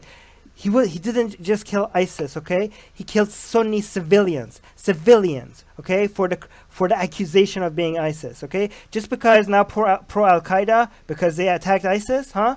Al-Qaeda was against ISIS. Are you guys now pro Al-Qaeda because they attacked ISIS? No. Just because another terrorist group is against one terrorist group, you don't become pro that one of them. You're against both of them. Yeah. But there's this idea. I mean, people say, well, Saudi Arabia is celebrating, and all the Sunni jihadists are very happy that the U.S. took out Soleimani. Of course, the Sunni jihadists are going to be very happy that the U.S. took out Soleimani. That doesn't mean that. That doesn't make Soleimani a good guy. It doesn't make the Sunni jihadists a good. It doesn't mean that anyone's aligned with the Sunni jihadists. It doesn't work that way. The Middle East is not one of those places where you can take sides right.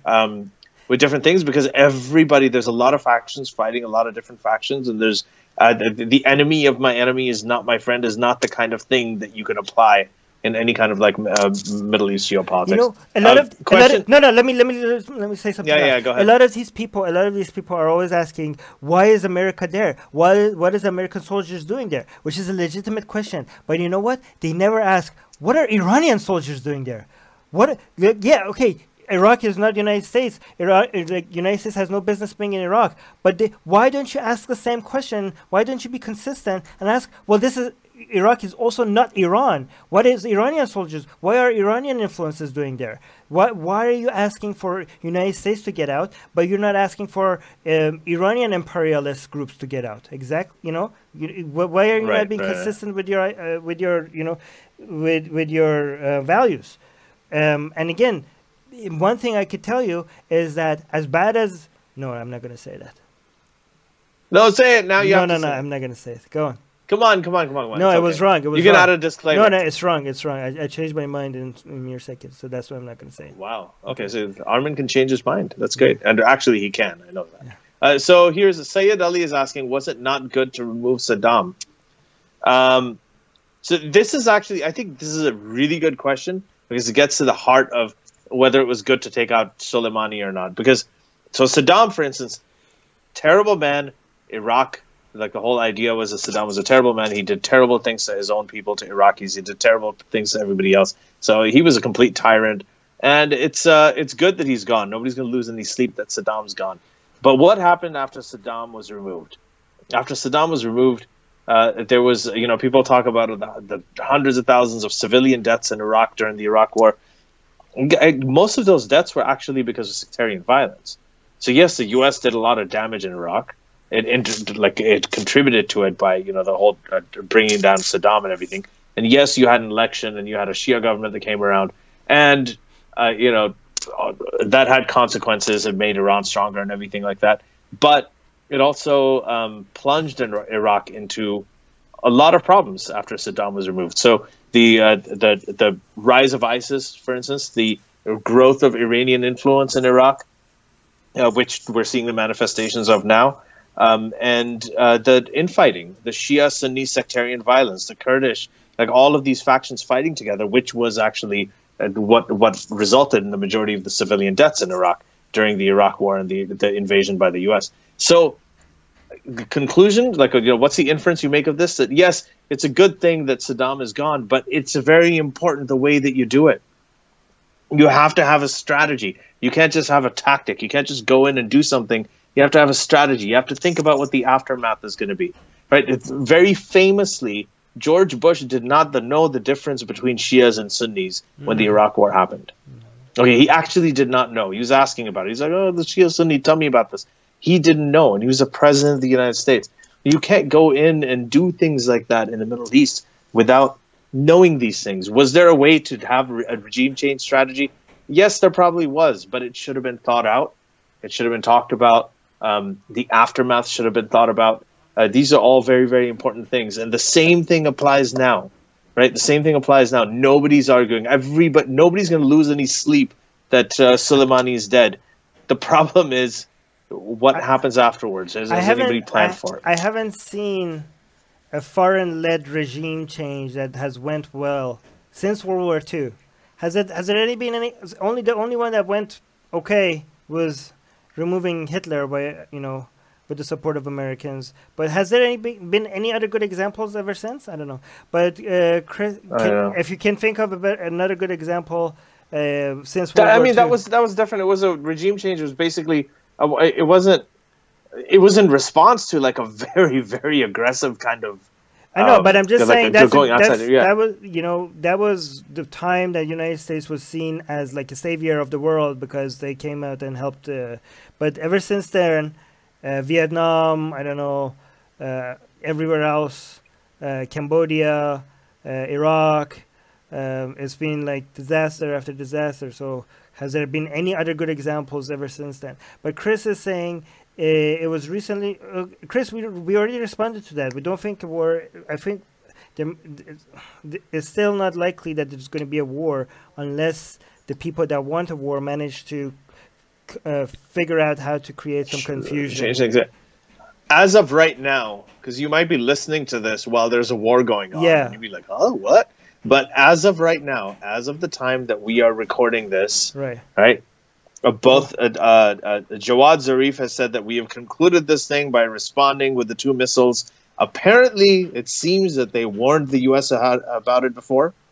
Okay, and the U.S. was able to clear out all of the people from those 2 bases, so nobody died in the war. And then Trump replied with his tweet saying all is well. So it seems like they're both willing to de-escalate. Yes. So it probably won't be a war, but. Honestly, who knows? Okay, by the time you're listening to this, we forgot Celestial Nice Shit's question right at the top, and she already had to do another super chat to so yeah, I asked so her. Sorry, no, that question was like what was it? The Israel and Dubai question. But let me go all the way to the top. So sorry. She gave us another super chat to remind us that she asked a question. Yeah, and yes, I'm really sorry about today. We've got a lot of people on the stream. The question is, how would the Middle East respond if Iran attacked Dubai and Israel? Oh, I mean, that's such a chaotic situation. I honestly, if Middle East, give me a country name. Like I can't. Okay, which countries are you talking about? Are you talking about Saudi Arabia, United Arab Emirates? Are you talking about Egypt? Well, Egypt is in North Africa. But are you talking about like who else? You're talking about Israel itself. Like which countries? Like it really depends on which country you're talking about. And for me, because we could go through down the list, and each one, how would they respond? Each one of it could be its own episode, right? So, I mean, if Iran attacked Dubai, okay, and again, if they attack Dubai and not Israel, that would be a different answer. If they attack Israel and not Dubai, that would be a different answer. And if they attack Israel and Dubai at the same time, that would be a different answer. And again, depends on which country you're talking about. So there's so many multiple scenarios. You need to be a bit more specific. But I can tell you that it will create a lot more unity between countries against Iran. Okay? So, for example, right now, United States is taking position against... Hey, my camera went out of focus. Come on, fix. So, United States is taking position against Iran's interest without the backing of either Arabs or Europeans, which is very bizarre because the United States has gone through stages, like sometimes it has European backing, and then not Europeans have, looked at the United States like, what the hell you're doing, ever since Trump backed up the Iran deal. But it had the support of, weirdly, both Israelis and Arabs against the strong positions that the United States was taking against Iran. It had more backing by the Arabs than Israel, and not the backing of Europeans. But now recently, because of the fear of the Arabs, Gulf Arabs, and also the fear of Israel, I think, maybe they changed their mind of wanting a full-out war. So this position of United States against Soleimani, but killing of Soleimani, comes with neither the backing of Europeans or the backing of the Arabs. So United States seems very lonely in this. It's very lonelier than it has been for a very, very long time. So, but if Iran attacks United Arab Emirates or Israel, then that will reunite the international community behind United States against Iran's government, right? So that's what it would do. And that's why it would be a very strategically dumb thing for Iran to do. But I don't think they would do it. I think this is just like empty threats. I could be wrong.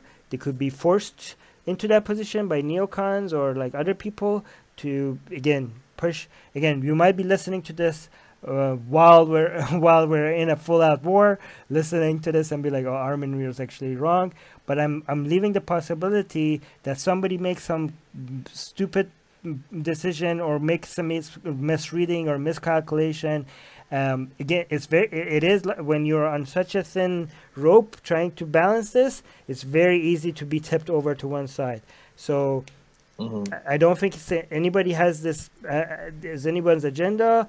The main decision makers have this agenda, but the people that do have an agenda for a war, they might be able to take advantage of this chaos right now. Alex is saying Armin actually has knowledge of these issues. Ali sees the world as... No, guys, Ali is pretty good. As a 2D cartoon with Dubai, can't tell the difference between Sunnis. As a 2D cartoon where W can't tell the difference between Sunni and Shia. Actually, that was a very credible report. This was actually a widely known report from that time. Yeah.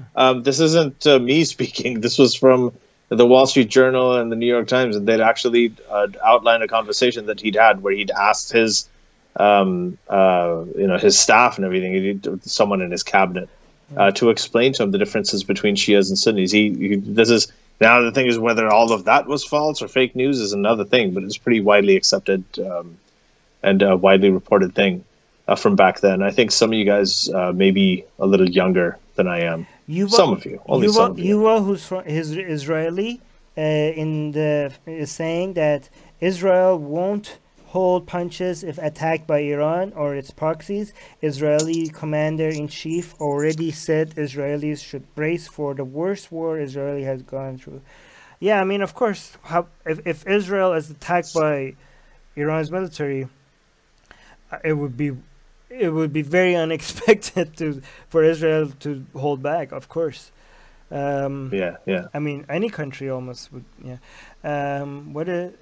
Shirazi. So let's take one more question and then we gotta wrap up. The person in the live chat, when they're asking about the Shirazi position, are you talking about the the Shirazi mullahs in the United Kingdom, which are against the Velayat Faqih? Are you talking about those kind of Shirazis?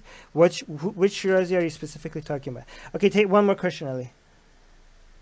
Yeah, so one more question is, may I know during the U.S. Sumchi Kiat Kyong? May I know during the U.S. invasion of Iraq in 2003 why some Shia were against the U.S. Army while some supported it? Why is there a split within the Iraqi Shia communities? So, yeah. Well, I mean, do you want to take that? So, again, there's many different philosophies here, right? So, there's different reasons to stop. Okay, so if you're a Shia in Iraq, right? Why are some of the reasons why you would be against United States in Iraq, and what are some of the reasons why you would be for United States in Iraq? The reasons why you would be against it are like, get out of my country, submiddling, this is Iraq, why are foreigners in general, why are all foreigners here, why can't we just elect our own government and run our own country? This is why you would be, one reason why you would be against it as a Shia in Iraq. Another reason why you might be against the United States in Iraq as a Shia is not that you're against all forms of foreign intervention. You might be one of those Iranian supporters, one of those Shias that supports the Velayat Faqih back in Iran. And you could be like for Iranian intervention, and that's why you would be against all things American, whether it's in Iraq or anywhere else, right? So that's the second reason why you might be against United States in Iraq. As a Shia, why you would be for United States in Iraq maybe because of security reasons, you think that your Iraq's military is not yet equipped to defend Iraqi civilians against ISIS.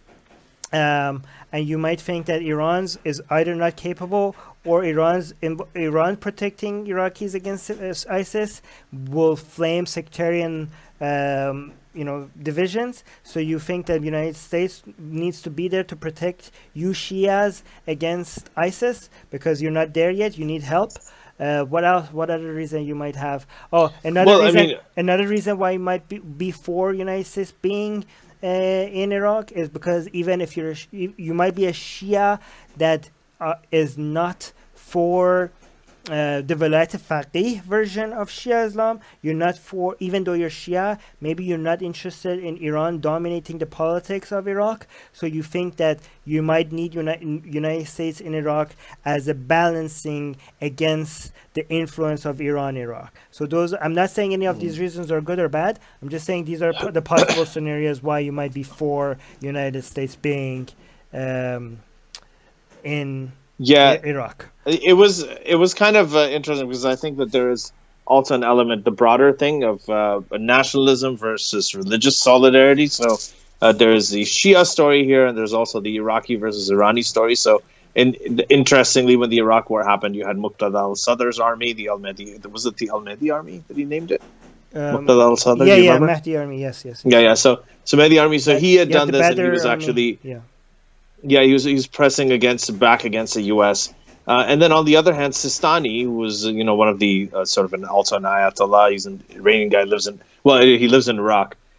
He was actually pretty calm. He didn't really comment a whole lot. He didn't really talk a whole lot. And there are some reports that he was actually working with the Americans in some cases and helping out. So one of the reasons that some Shias, and I remember talking to Shias who were very happy.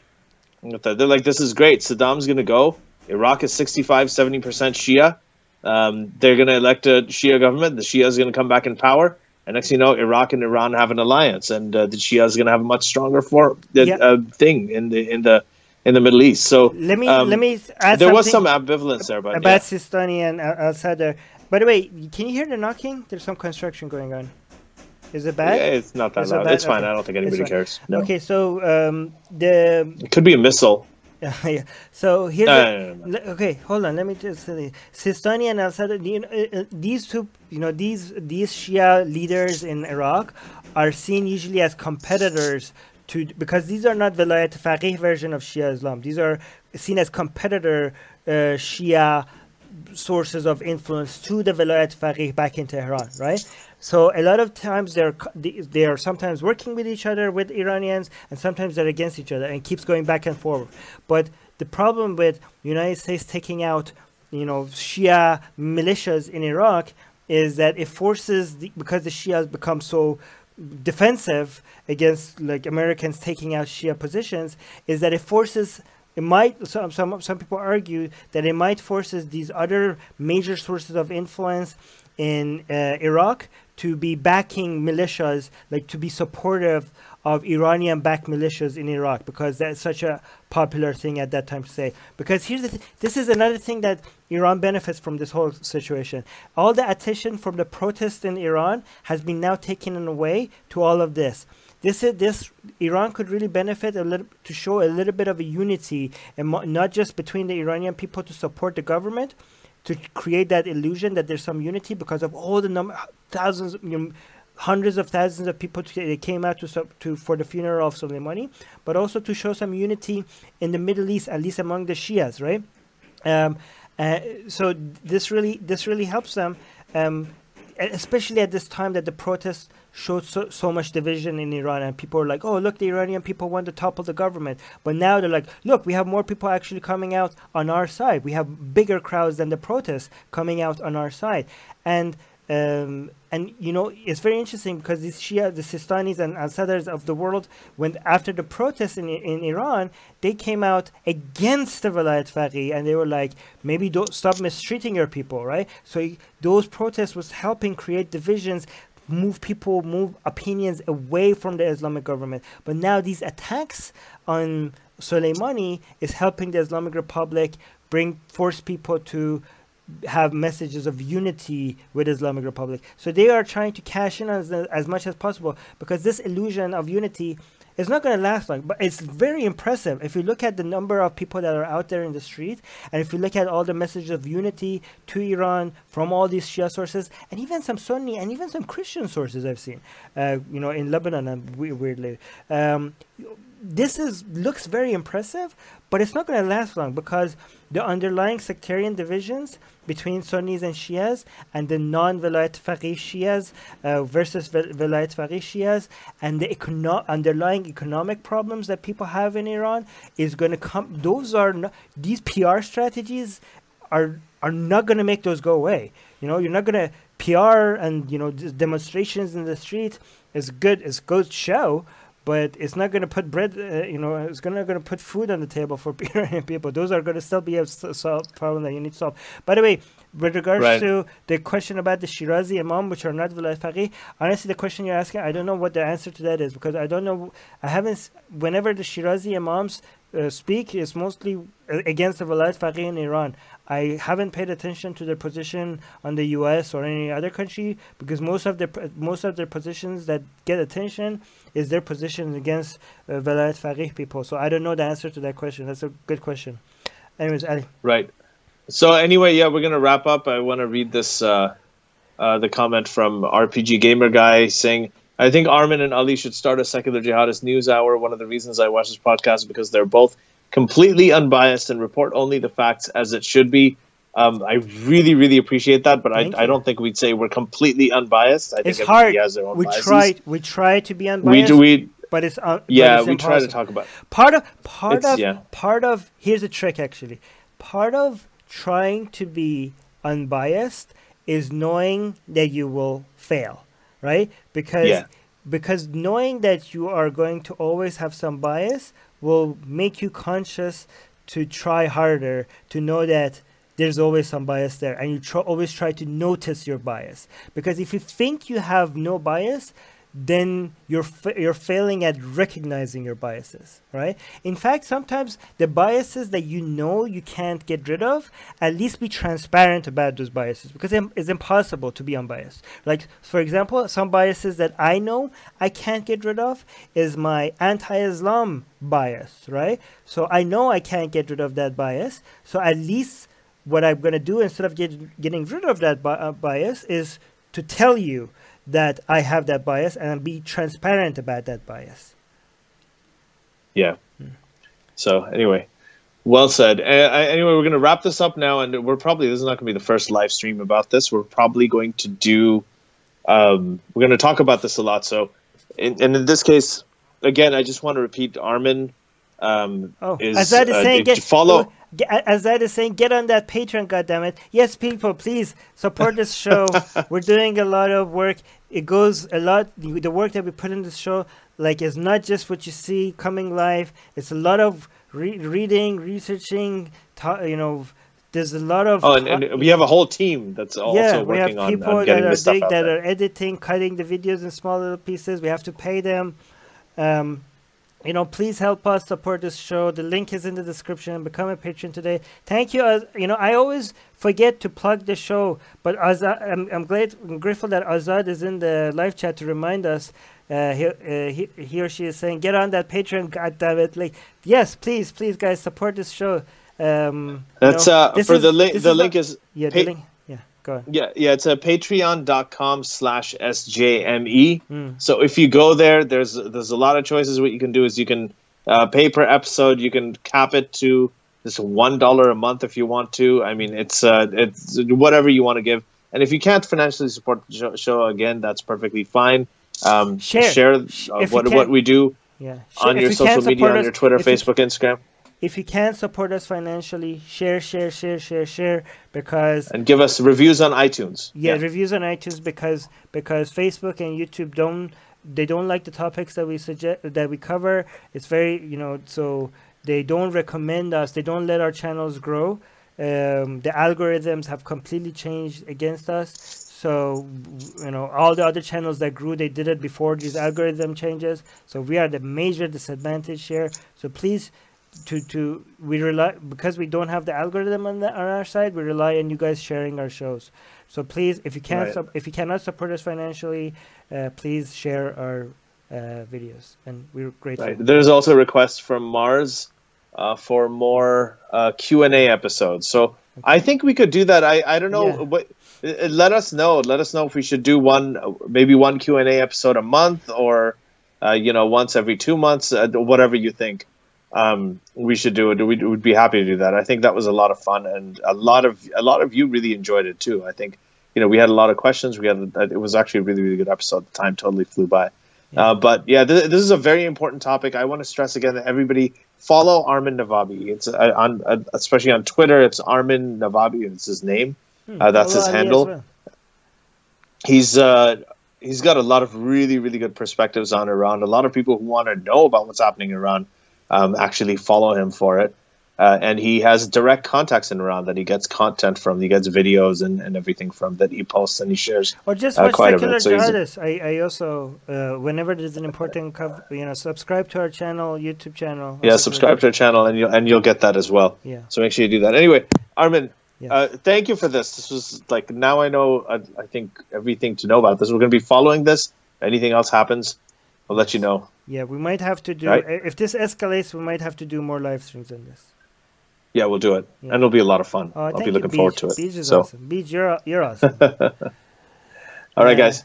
Okay, till next time. And Happy New Year, everybody. Yeah, Happy New Year. Bye. What a great start. Okay, bye. The secular jihadists have been made possible thanks to the Illuminati and the covert support of Israel and the CIA. That's what we have been told, but we haven't received our checks yet. If you like what we do, please support us.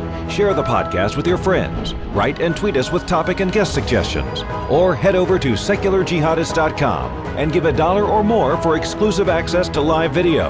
Have your questions read and answered on the air, and more. Till next time, may the flying spaghetti monster be with you.